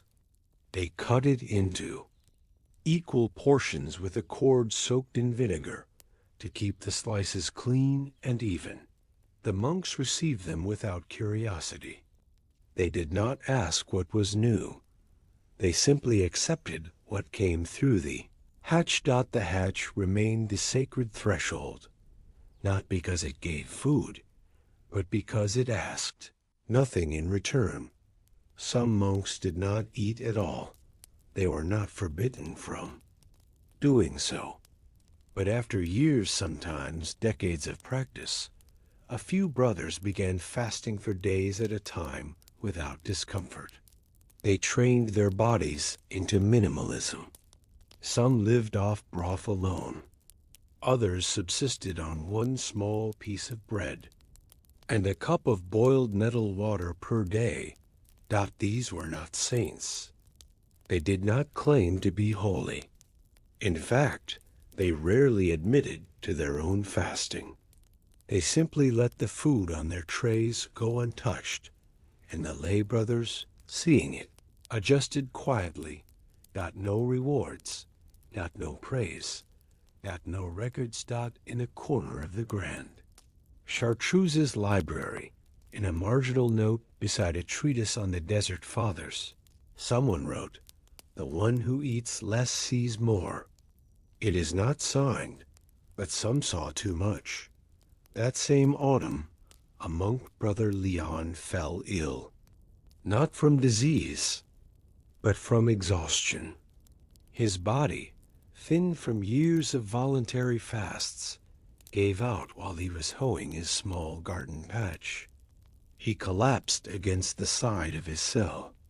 A lay brother found him at none and called for the infirm Arian. Acute one lived. But he was never strong. Again, he was assigned to lighter duties, scraping candle wax from used candelabras, reweaving broken basket reeds, copying psalms by hand at a desk warmed only by breath. He still received his bread, still chewed slowly, still never asked for more. But something changed. In the margins of his new copybook, Leon began writing short verses never long enough to be poems, but longer than prayers. One read, "I fasted until I forgot what hunger was. And then I remembered it again." Another simply said, "To be empty is to be still, but to be hollow is something else." By the next year, he had stopped writing. He was not reprimanded. He was not praised. He simply continued, and that was the mystery of Carthusian food. It was never about nutrition. Nor was it about suffering. It was about rhythm, obedience, and the erasure of the self. Grand chartreuse. The self was not glorified. It was managed. With silence. And with bread, one of the few surviving. Detailed inventories from the early 14th century lists what the monastery had on hand just before another winter began. 480 loaves of hard bread, 80 jars of dried lentils, 46 ropes of garlic, 300 onions. Cured and stored 14 wheels of goat cheese, to be portioned over 6 months, 17 sacks of barley, 3 barrels of vinegar, 9 bundles of dried herbs, nettle, thyme, lovage, wormwood, 12 flasks of oil, 2 crates of dried apples, and beside this list, in a different hand, are 3 words: enough, for now. That was how they saw it. Enough. Not abundance, not prosperity, not plenty. Just enough. A traveling bishop, passing through the region during a particularly brutal snowstorm that same year, requested shelter at the monastery. He was granted a guest cell and fed without special treatment. A single tray, bread, a bowl of parsnip broth, and a cup of boiled rainwater. No wine, no fruit. The bishop, reportedly, asked the lay brother, "Is there nothing sweeter?" The lay brother, breaking protocol for the sake of courtesy, simply replied, "We do not sweeten the body here. We quiet it." There was no final moment of revelation. No pivot. No climax. That is what made the Carthusian story so strange to outsiders. It didn't build toward anything. It simply endured through famine, through frost, through political upheaval, through the Black Death, which would soon sweep through Europe and spare Grand Chartreuse for reasons no one could fully explain. Even then, even when other monasteries were burning or abandoned, the monks at Grand Chartreuse kept their silence. They ate their bread. They drank their bitter tea. They marked the days by light and bell. And when their bodies failed them, they were buried beneath the garden paths, in shrouds of plain cloth, under headstones that bore only the sign of the cross. Their recipes were not passed down. There were none. Their diet was not recorded in fine cookbooks. No. Descendants sang songs of their stews. But in a quiet chapel in a hidden fold of the French Alps, one can still feel it, the quiet rhythm of a hunger that was not feared, not worshipped, not solved. Only witnessed. And born. So what did the Carthusians eat when they couldn't eat anything else? Bread baked without salt, parsnips boiled until soft, onions steeped in vinegar. Broth, too thin to name, a silence thick as soup. A discipline heavier than meat, and a faith that no longer noticed the taste of things. They did not survive because of what they ate. They survived because of how they received it. They said the sun never quite rose that year. In the hills of Munster, where the mists clung low to the heather and the wind moaned through leafless branches. The days of Lent in 1235 felt indistinguishable from the ones that came before and after. Cold, damp, colorless, the monks of Glendalough rose in the darkness and lay down again in it, unsure if noon had ever truly arrived, that it had not rained for months the summer prior. And then the skies broke all at once in October. The barley drowned before it could be harvested. The rye turned to mildew. The river overspilled into the gardens, turning their modest patches of cabbage beans, and leeks into soggy pits of rot. By January, the root cellar was half full and half rotted. They called it the time of bark, because that was what they turned to when the rest had failed. Glendalough was not a grand monastery. Unlike the fortified stone monasteries of the continent, the Irish monastic sites remained humble even after centuries. They were built more like sacred villages than fortresses' low stone buildings clustered around a round tower and a chapel. There were cells, a refectory, a scriptorium, and little else but what Glendalough lacked in wealth. It made up for in resilience. Founded by St. Kevin in the 6th century. The site was nestled between two lakes in a steep glacial valley. It had survived Viking raids, Saxon incursions, and the unpredictable generosity of local kings.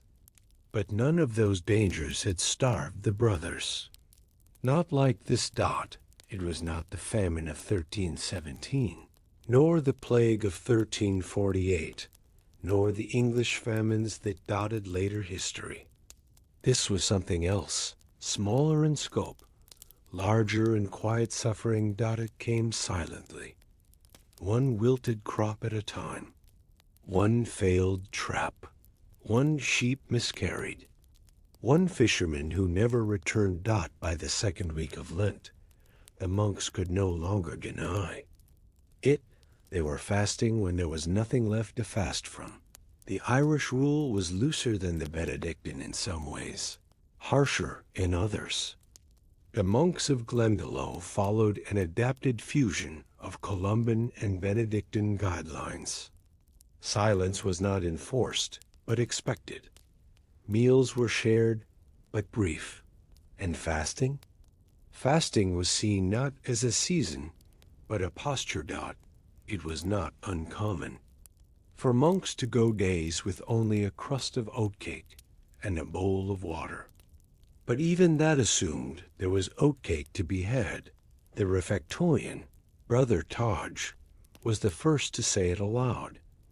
"We have entered Lent," he said, standing by the hearth that no longer smoked.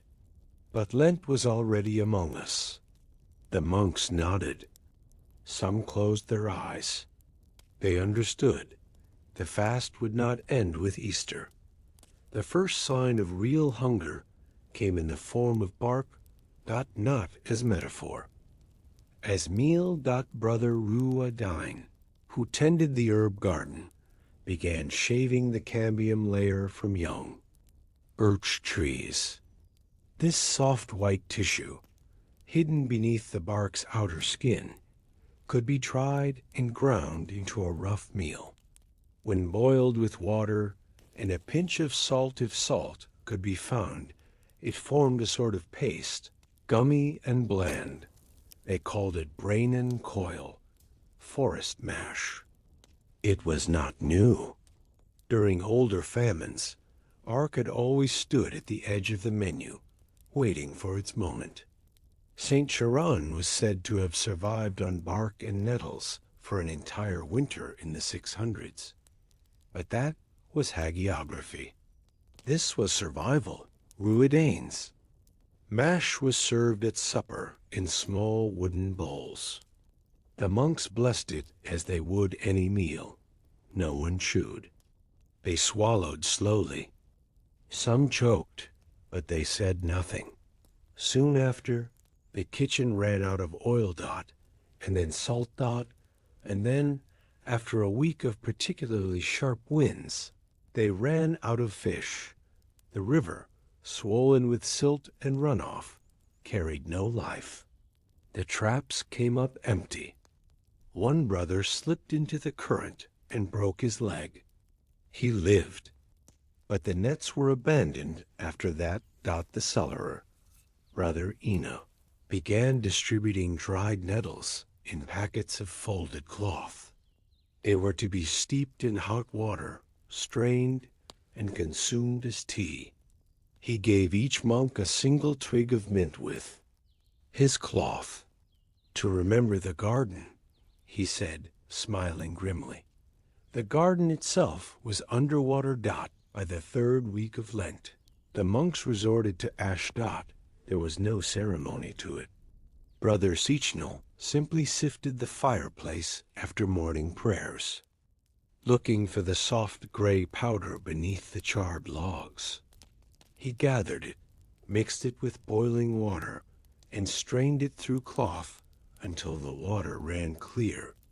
This alkaline solution was then used to soak dried tubers and the last of the sour rye. It removed bitterness, and with it, what little flavor remained, but it made the food digestible, and that was enough. They called it ash water bread. It did not rise. It did not break with a crack. It crumbled, damp and bitter, in the mouth like soil. Still, the monks gave thanks. On Holy Thursday, the prior, Brother Mildoon, offered a rare homily. He stood before the altar, eyes hollow from weeks of rationing, voice dry as lint. He said only this: "Let us not seek resurrection from the loaf. Let us seek it from the hunger itself." Then he sat down. Chants followed. No incense. No feet were washed. They returned to their cells. Night, the ash water bread was served with a small slice of pickled burdock root. It was the last of their preserved store. It smelled faintly of vinegar and mold. Brother Seamus, the youngest, vomited. No one looked at him. The monks began to work less, not by choice, but because their bodies made the choice for them. The bell still rang. The psalms were still chanted, more slowly, more faintly, but chanted all the same. Matins, lauds, prime, terce, sext, none, vespers, compline. The rhythm did not break, but fewer walked the grounds. Fewer bent in the garden. Some sat still through entire afternoons, moving only when the light shifted across the stone floor. Brother Aodon, the illuminator, stopped writing altogether. He no longer had the strength to hold his quill. Instead, he stared at the last page. He had begun an unfinished letter Q, bordered in a garland of vines. He never completed it. Yet even in this bleakness, something gentle began to appear. The hunger stripped the monks of appetite, but not of care. They began sharing, silently. Without signals or exchange, small acts of consideration emerged. One brother left half of his bread near another's bowl. Another offered his nettle tea in place of water. When Brother Seamus could no longer walk to prayers, Brother Lorcan carried him in his arms. Though Lorcan himself had lost 2 stone since February. They did not name these acts. They did not call them charity. They simply called them necessary. One evening, near the end of Lent, the monks gathered for tenebrae. The candles were lit, each one a pale flicker in the cavernous chill of the chapel. One by one, they were extinguished. As the psalms were read. By the time the last candle went out, the chapel was black. In the dark, someone whispered not a chant, not a verse, but a single word: enough. No one spoke again. No one needed a. And then came Easter. Not with trumpets or lily or lamb, but with a breeze. A southern wind carried the scent of wet earth. The ice on the upper lake cracked. The first nettles pushed through the mud behind. The chapel. Brother Roadine wept when he saw them, not from sentiment, but from relief. There would be soup again, not soon, but eventually. The fast did not end with Easter. The bread remained hard, the soup thin, the bells solemn. But there was a shift. Hope had not returned, but memory had memory of taste, of warmth, of green things, of the feel of sunlight through smoke. Brother Taj planted onions again. Brother Aodon, though too weak to return to full work, drew a single new letter on fresh parchment, an R, blooming with leaves. So what did the monks of Glendalough eat when they could not eat anything else? Birch bark, boiled in snow. Ash water bread, pickled roots with mold scraped thin, nettles strained into silence. Nothing. Sometimes, and each other, they did not survive because they were strong. They survived because they were willing to be weak, because they knew that to endure Lent without end was not punishment, but participation. And because even in the hollowness of their bellies, they remembered that resurrection comes slowly, like a green shoot from the dirt. Easter passed, but the hunger stayed. The calendar turned, yet the fields remained silent, and the soil near Glendalough clung to its damp chill as though winter had not released it entirely. The brothers no longer counted the days of Lent. They had lost that kind of measure. Their fast no longer followed the church's season. It followed the ground, and the ground had not yet forgiven them. Still, the monks worked, or tried to. Some limped between tasks, slowly and stiffly. Others dragged rakes across plots that would yield nothing for months.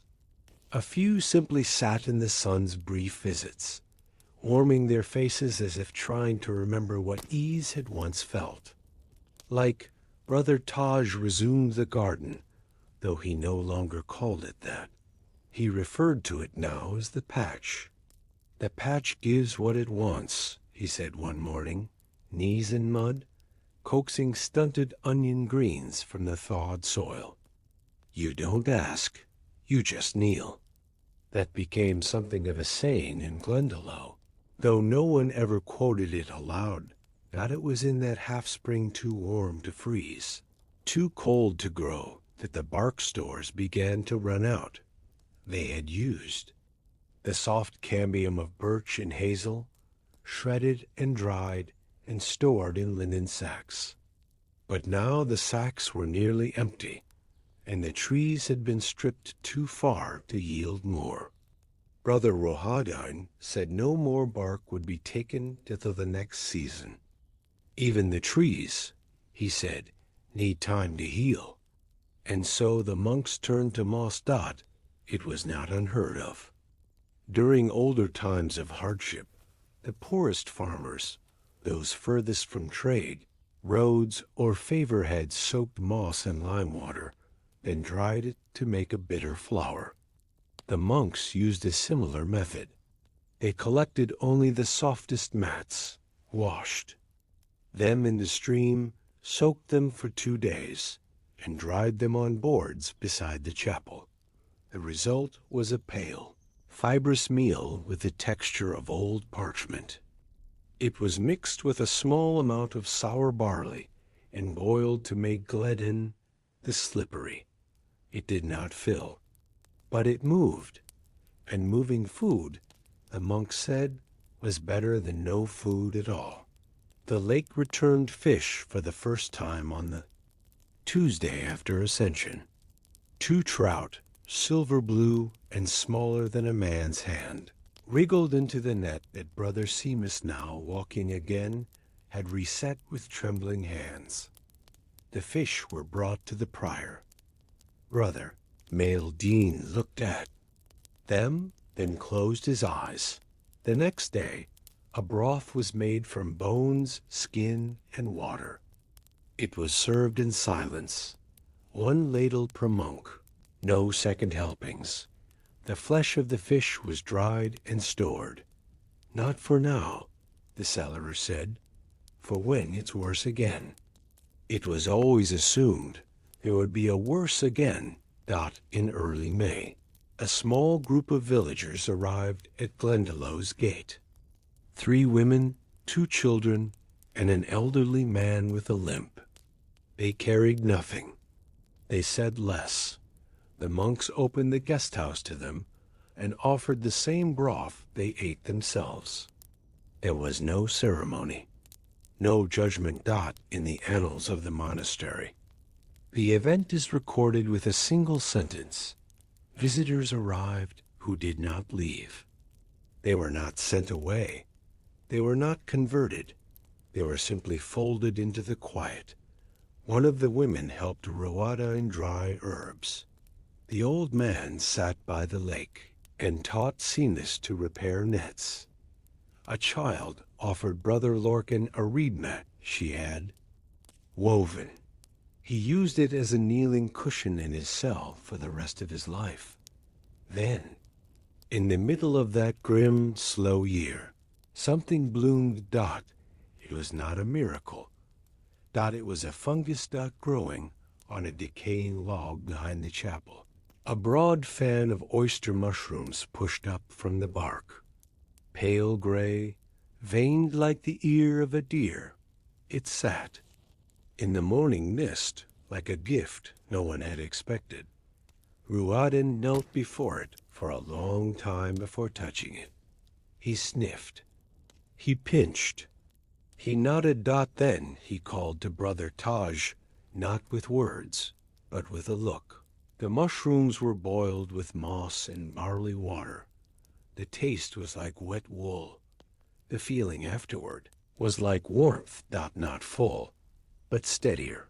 Mushrooms became a quiet hunt.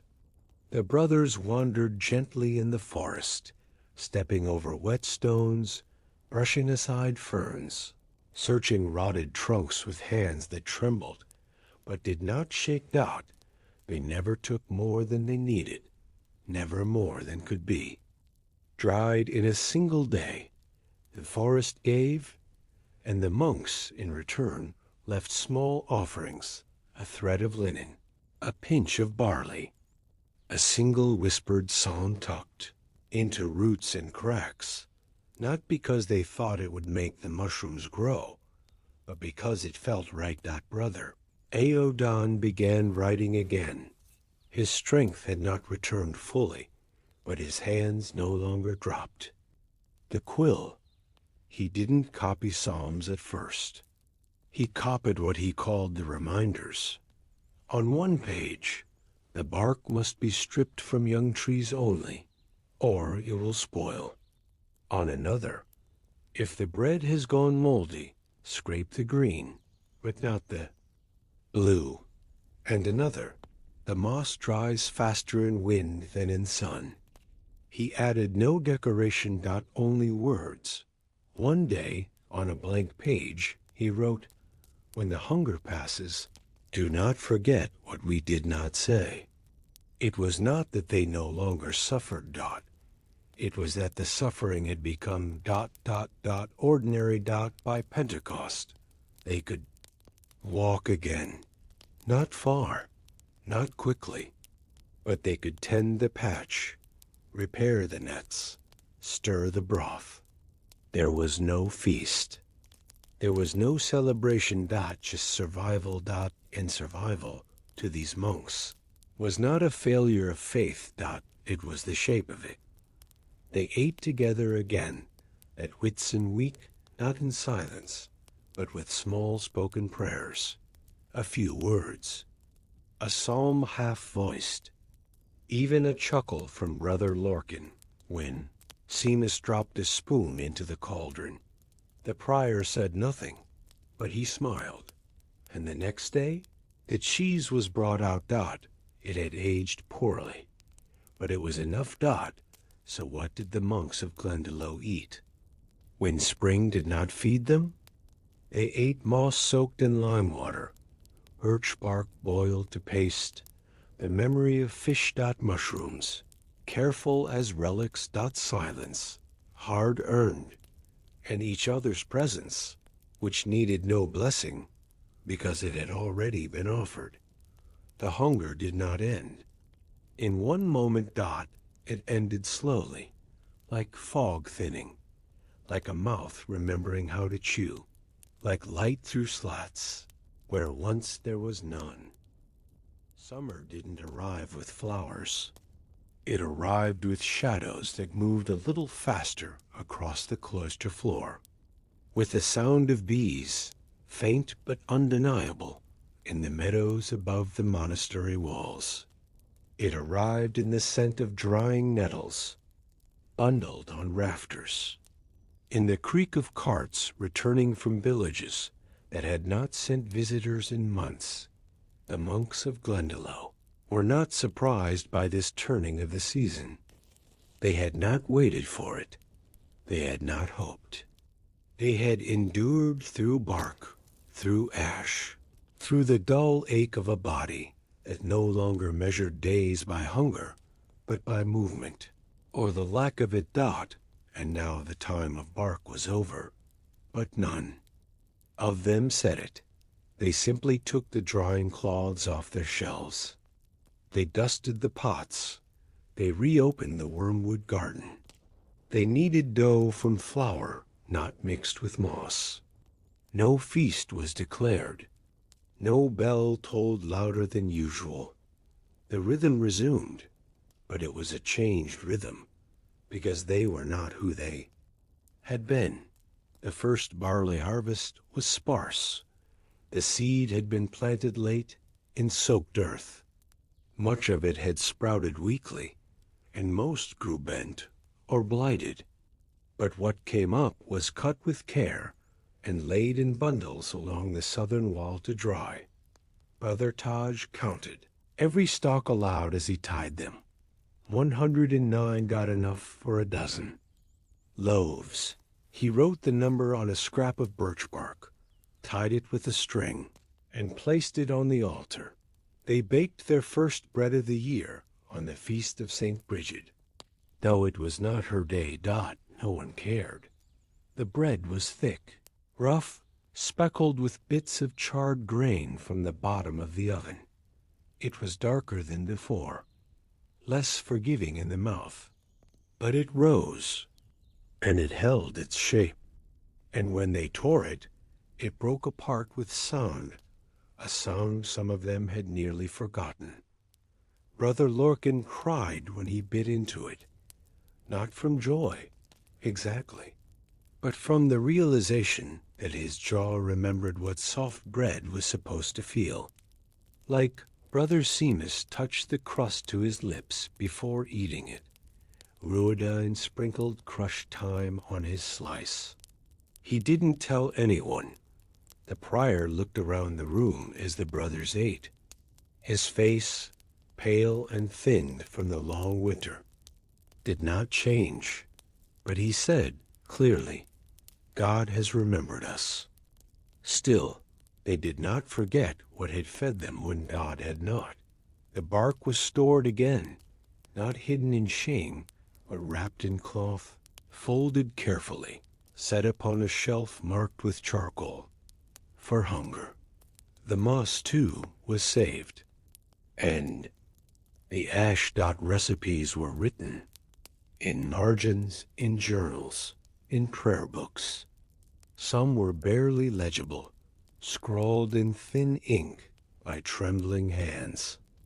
But they were there. One reed, nettle soup, 1 handful.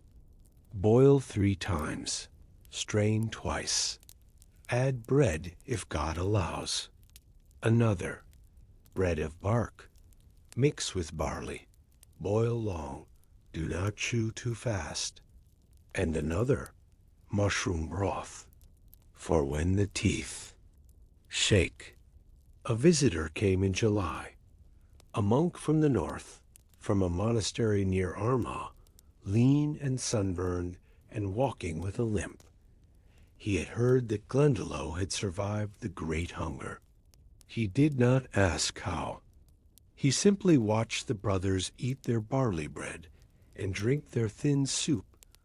He stayed for one meal. Then he asked to see the forest. Brother Ruadan took him.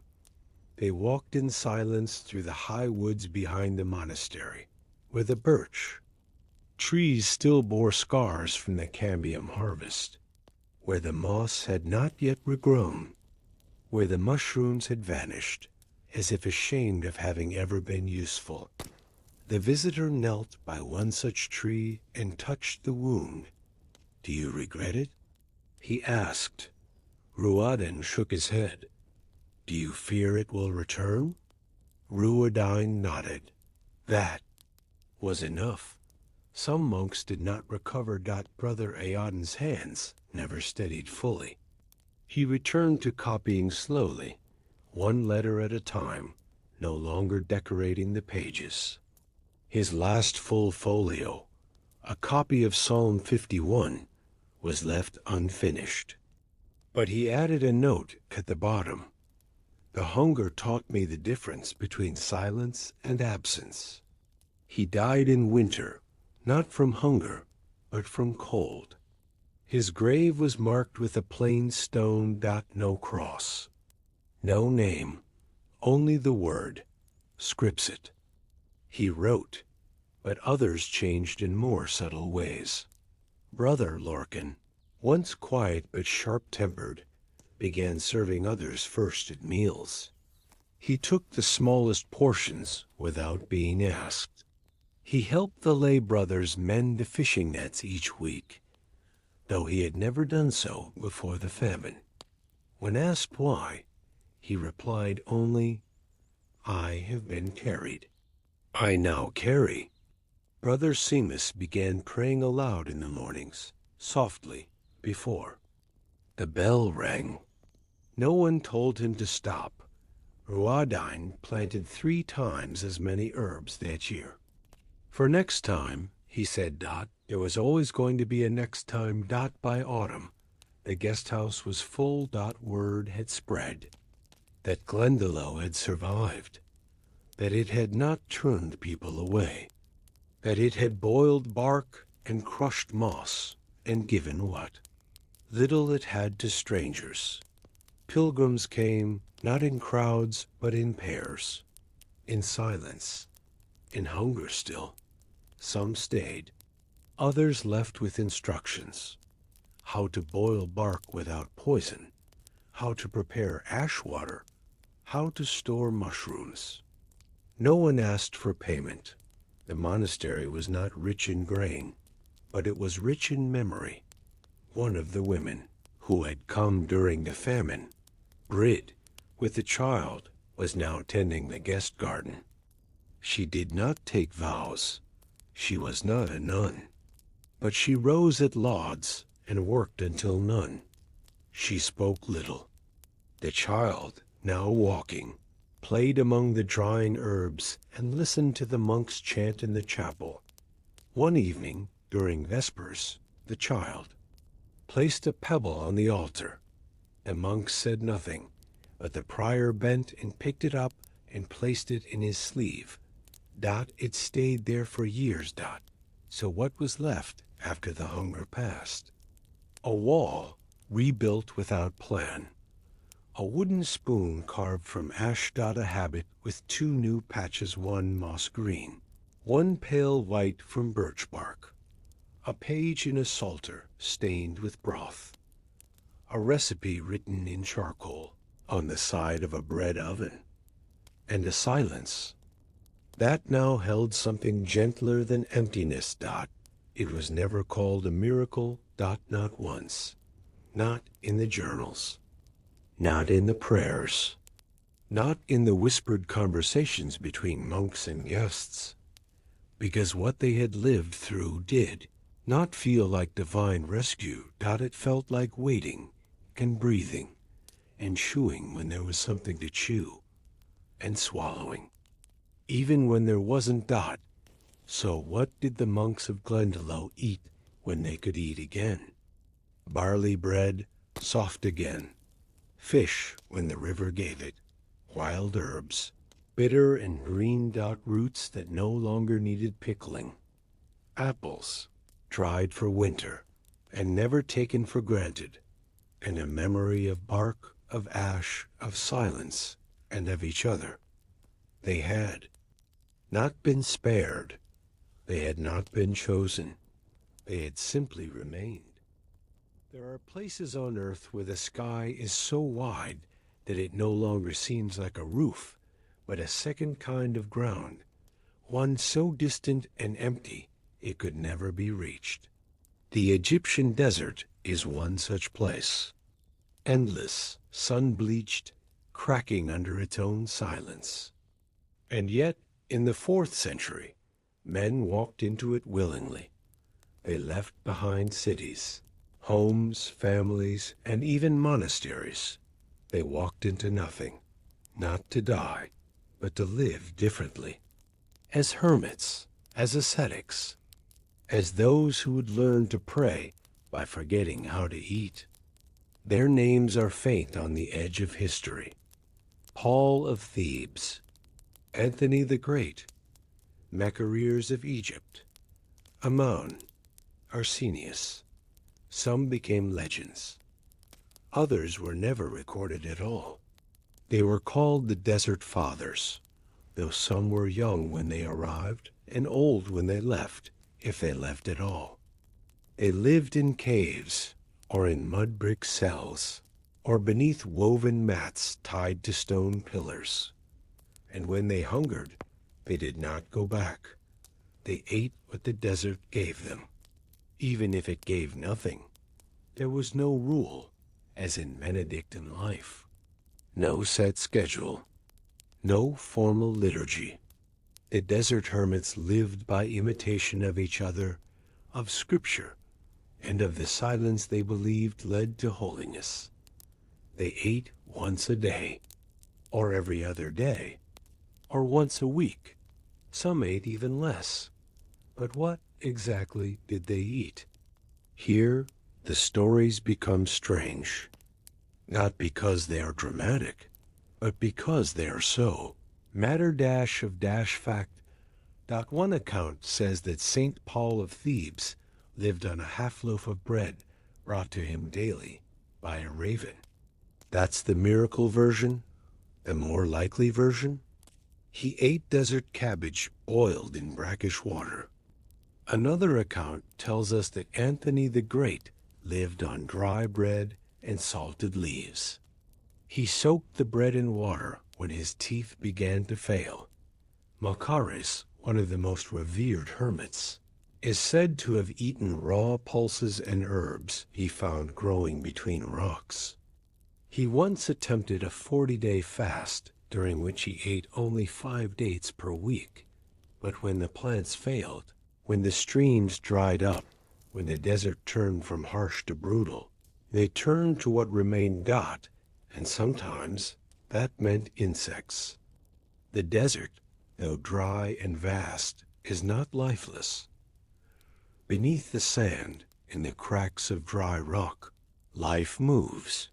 Beetles, particularly the Tenebrionidae family, are common in the Egyptian desert. Known to modern entomologists as darkling beetles, they are hardy, slow-moving, and large enough to be seen and caught. The early hermits observed them carefully. They noted which ones gave off a foul odor and which ones did not, which ones excreted yellow-green foam when disturbed, bile, they called it, and which remained dry. They learned by experience which ones could be crushed, dried, and eaten. There is no evidence of recipes, only records of survival.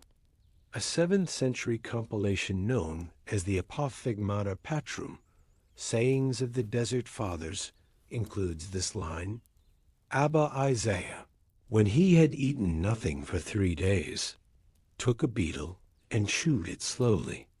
He said, "The Lord has dressed it in armor, but left its pride behind." It is not a joke, it is a metaphor, but also a memory. The desert hermits did not celebrate food, but they noticed it closely. They noticed when dates fell too early from the tree and turned bitter. They noticed when wild onions sprouted and how their sharpness stayed in the mouth for days. They noticed the bitter white sap from certain succulents, which could be diluted and drunk or not. They even noticed bile. Scorpions, when crushed, leak a yellowish fluid, some kind of hemolymph. Some hermits, in moments of desperation, attempted to boil the venom out of the flesh. It rarely worked. Most accounts advise against it, but still, it was tried. More common was the gathering of bitter herbs, what later Christian writers called herba amarissima, or most bitter greens. These included thistles, wild lettuce, and desert chicory. Eaten raw, they scraped the mouth. Boiled, they turned into a paste so sour it had to be diluted with sand. And they did dilute with sand.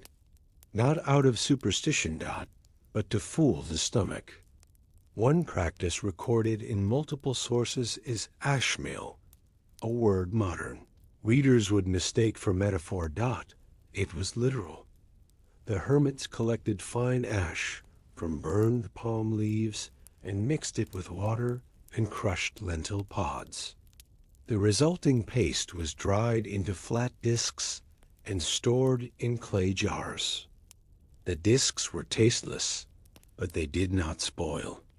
And when soaked in hot water, they expanded just enough to trick the body into silence.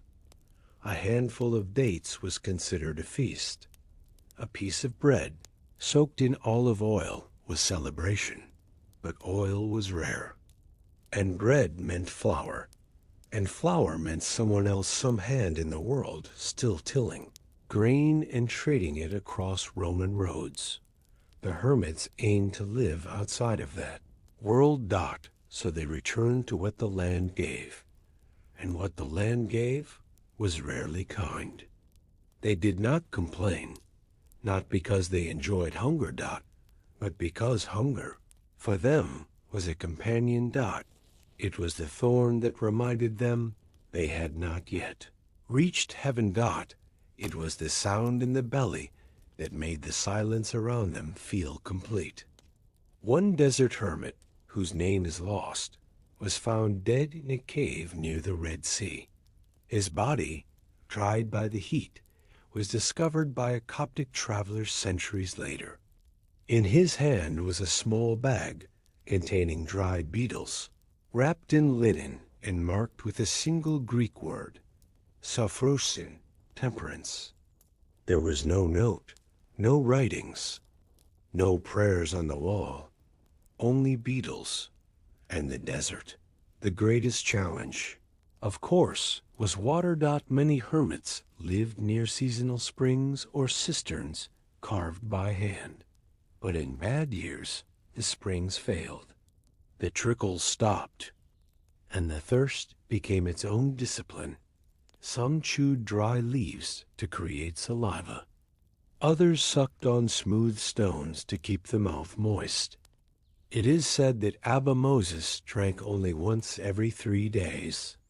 Whether this is true or not, the stories carried it forward, not as a model, but as a warning. Water was sacred, more sacred than bread, more sacred than prayer, some said, because without it, prayer became incoherent. And yet these men lived, sometimes for decades. They grew thin, but not mad, weak, but not broken. Their faces darkened by sun and dust, their feet calloused beyond pain. They spoke rarely. And when they did, they said things like, "If you are full, you have no need of God." Or, "Eat until you are no longer angry, then stop." Or, "The beetle too is part of creation. Do not insult it." They passed their wisdom through silence, through imitation. A young man would seek out an elder and ask to live nearby, not with him, but within sight of him. He would observe how the older hermit ate, how he fasted, how he broke his silence only at dusk to recite a single line of scripture.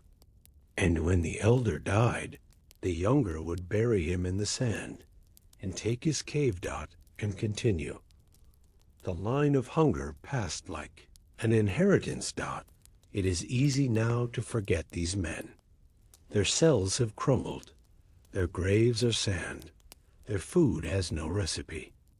But still, somewhere in the old lands of Wadi Natrun, of Sidis, of the great Theban desert, if one walks with bare feet and no shadow, one might still find a place where a stone was placed, not by wind, but by hand. And under that stone, a handful of beetle shells, and perhaps a scrap of cloth that once held bitter herbs. So what did the early desert hermits eat when they could not eat anything else? Ash meal. Dry thistles soaked in dew. Dates. If God was generous, crushed beetles chosen carefully, a spoon of bile if it meant one more day, and silence. Always silence. They did not fast for glory. They fasted because the world had too many voices, and they needed to hear only one. In the desert, time had no clock.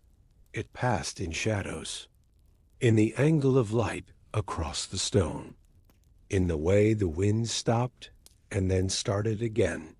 The early Christian hermits of the Egyptian desert did not measure their days by meals. In fact, most of them forgot what day it was entirely. They remembered prayers repeating verses aloud or in the silence of their minds. But many no longer remembered when they had last eaten. This was not carelessness. It was intention. To forget food was to remember God. But their bodies did not forget. And when the body cried out, when its hollowed shell began to sway under the weight of stillness, the hermits would return to what the desert offered.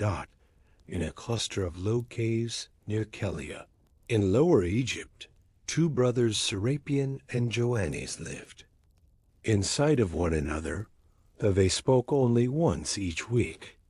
Serapion was older, already stooped, his ribs pushing sharply through his thin linen tunic.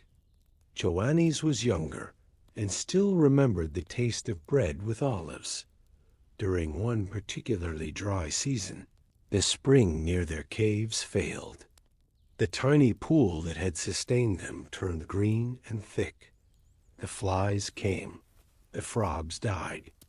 Serapion, always deliberate, stopped drinking from it immediately. Joannes lasted 2 more days before vomiting and conceding. Water now had to be brought from 3 miles away.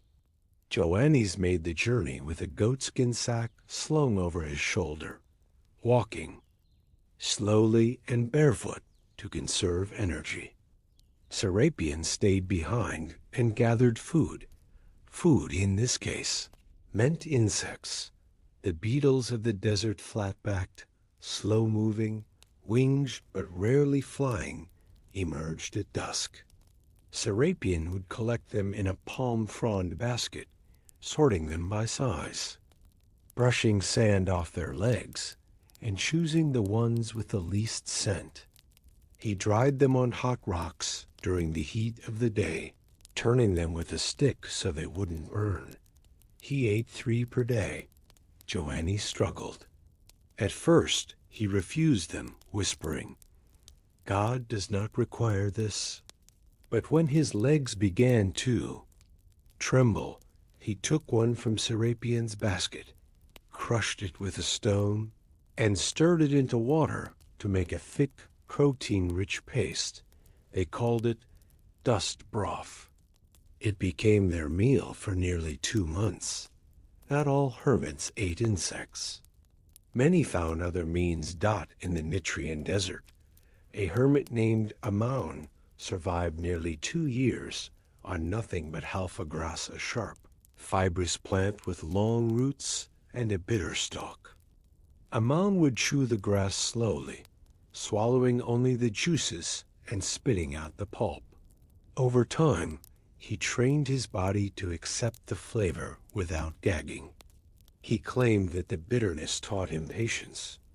Others gathered wild figs small, dry and hard, the kind no merchant would ever sell. These figs, when cut open, often housed ants. Most hermits simply ate them anyway. Some ground dried acacia pods into a coarse meal and baked them into cakes on sun-warmed stones. These cakes were dense, bitter, and barely digestible, but they filled space, and that was enough. What's striking about these meals is not their poverty, but their purpose. The desert hermits did not eat merely to live. They ate so that their bodies would not die before their souls were ready. In this way, food was not nourishment. It was obedience. The less the body asked for, the more the soul could hear. A letter from Abba Poemen, one of the most influential desert fathers, survives in a Coptic manuscript. In it, he writes, "Let your mouth eat, as your ears listen, quietly, slowly, without delight. If the taste is bitter, bless it. If the taste is sweet, forget it." He believed that flavor was a temptation, not just the flavor of sweetness, but even of comfort. A warm broth could lull the body into rest, and rest into laziness. So the broth must be thin. The bread must be hard. The fast must remain firm. One peculiar entry in the sayings of the desert fathers describes a hermit who, during a time of no food, began eating small stones. This seems impossible, but scholars now believe that stones may refer to dried, hardened lumps of clay soaked in water until soft enough to chew. These clay nodules were often rich in minerals calcium, magnesium, and trace salts, and were used by some cultures for medicinal purposes. The hermits would mix the clay with water, add a crushed beetle or a pinch of dried herb, and form a kind of gruel with no flavor and little texture.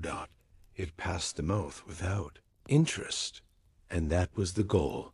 They did not eat alone, though most lived alone. Once a week, usually on the Sabbath or on Sunday, the hermits would gather in nearby caves or at a shared shrine. They would not speak, but they would sit in proximity, chant a single song, and share whatever food they had left. One date, a handful of wild peas, a dried fig, crust of bread from a visitor. The food was passed from hand to hand. No one took more. Then one piece. No one reached first. It was not a meal. It was a communion.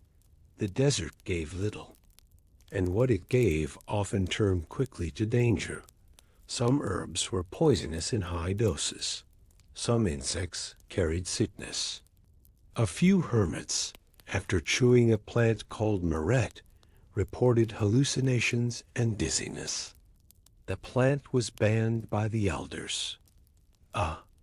Dried fish, carried by caravan from the Nile, once gave an entire cluster of hermits food sickness, so severe that 3 of them died. After that, some refused all meat, regardless of its source. They were not trying to die, but they were no longer afraid of it either. One story recorded anonymously tells of a young hermit who ate only once every 7 days. On the 7th day, he would walk to a particular dune where a single tamarisk tree grew. There, he would pluck one branch, chew it slowly, and drink from a clay pot hidden in the sand. When asked by a visiting monk why he did this, he replied, "Because I must." forget how to want. Even so, they were not immune to desire. There are stories not often repeated of hermits who broke. A man who snuck into the city and bought bread and figs. A man who begged a Roman soldier for wine. A man who returned to his father's house, weeping, saying only, "I was hungry." These men were not condemned. They were received again. The desert did not punish failure. It simply waited. In the early 5th century, a group of pilgrims from Constantinople traveled to Cetus to visit the hermits. They brought with them cheese, wine, honey, and white bread delicacies unknown to the desert. They offered these gifts at the cave of Abbasizos, a revered elder. He accepted the bread, broke it, and ate a single crumb. Then he buried the rest. "God will finish what you started," he said. So what did the desert hermits eat when even the weeds died and the beetles ran dry? They ate stones softened in brine. They ate bitter roots, soaked in ash water. They ate dried air. They ate one another's silence.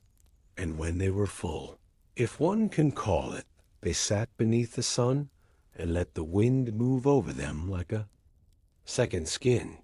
They did not complain.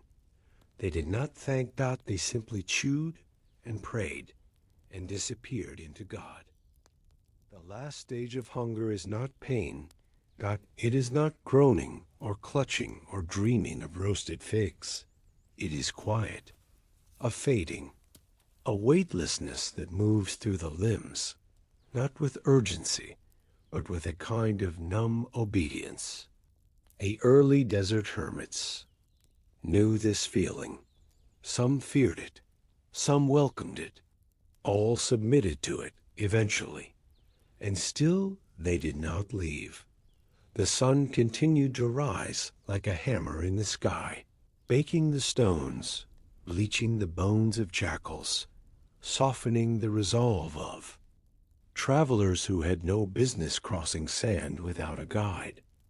But the hermits remained, their cells cut into rock, built from mud brick, draped in rags and wind-worn baskets, were the final stop in a long journey away from society, away from sensation, away even from the desire for comfort.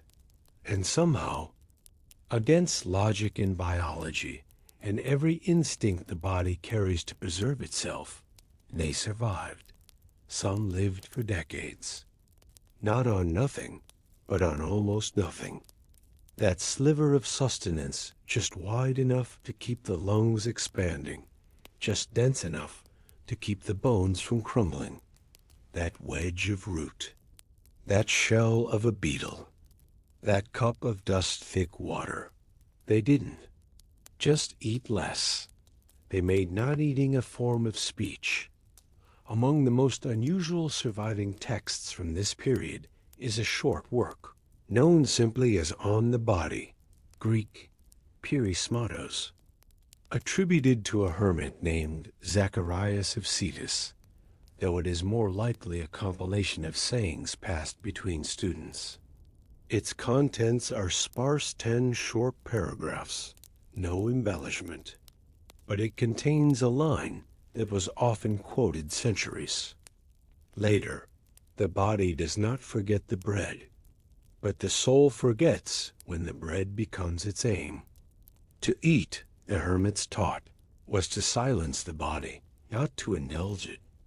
Bread was not celebration, it was delay. A way to hold the body in place long enough to hear what it had to say, and, more often, what it had to confess.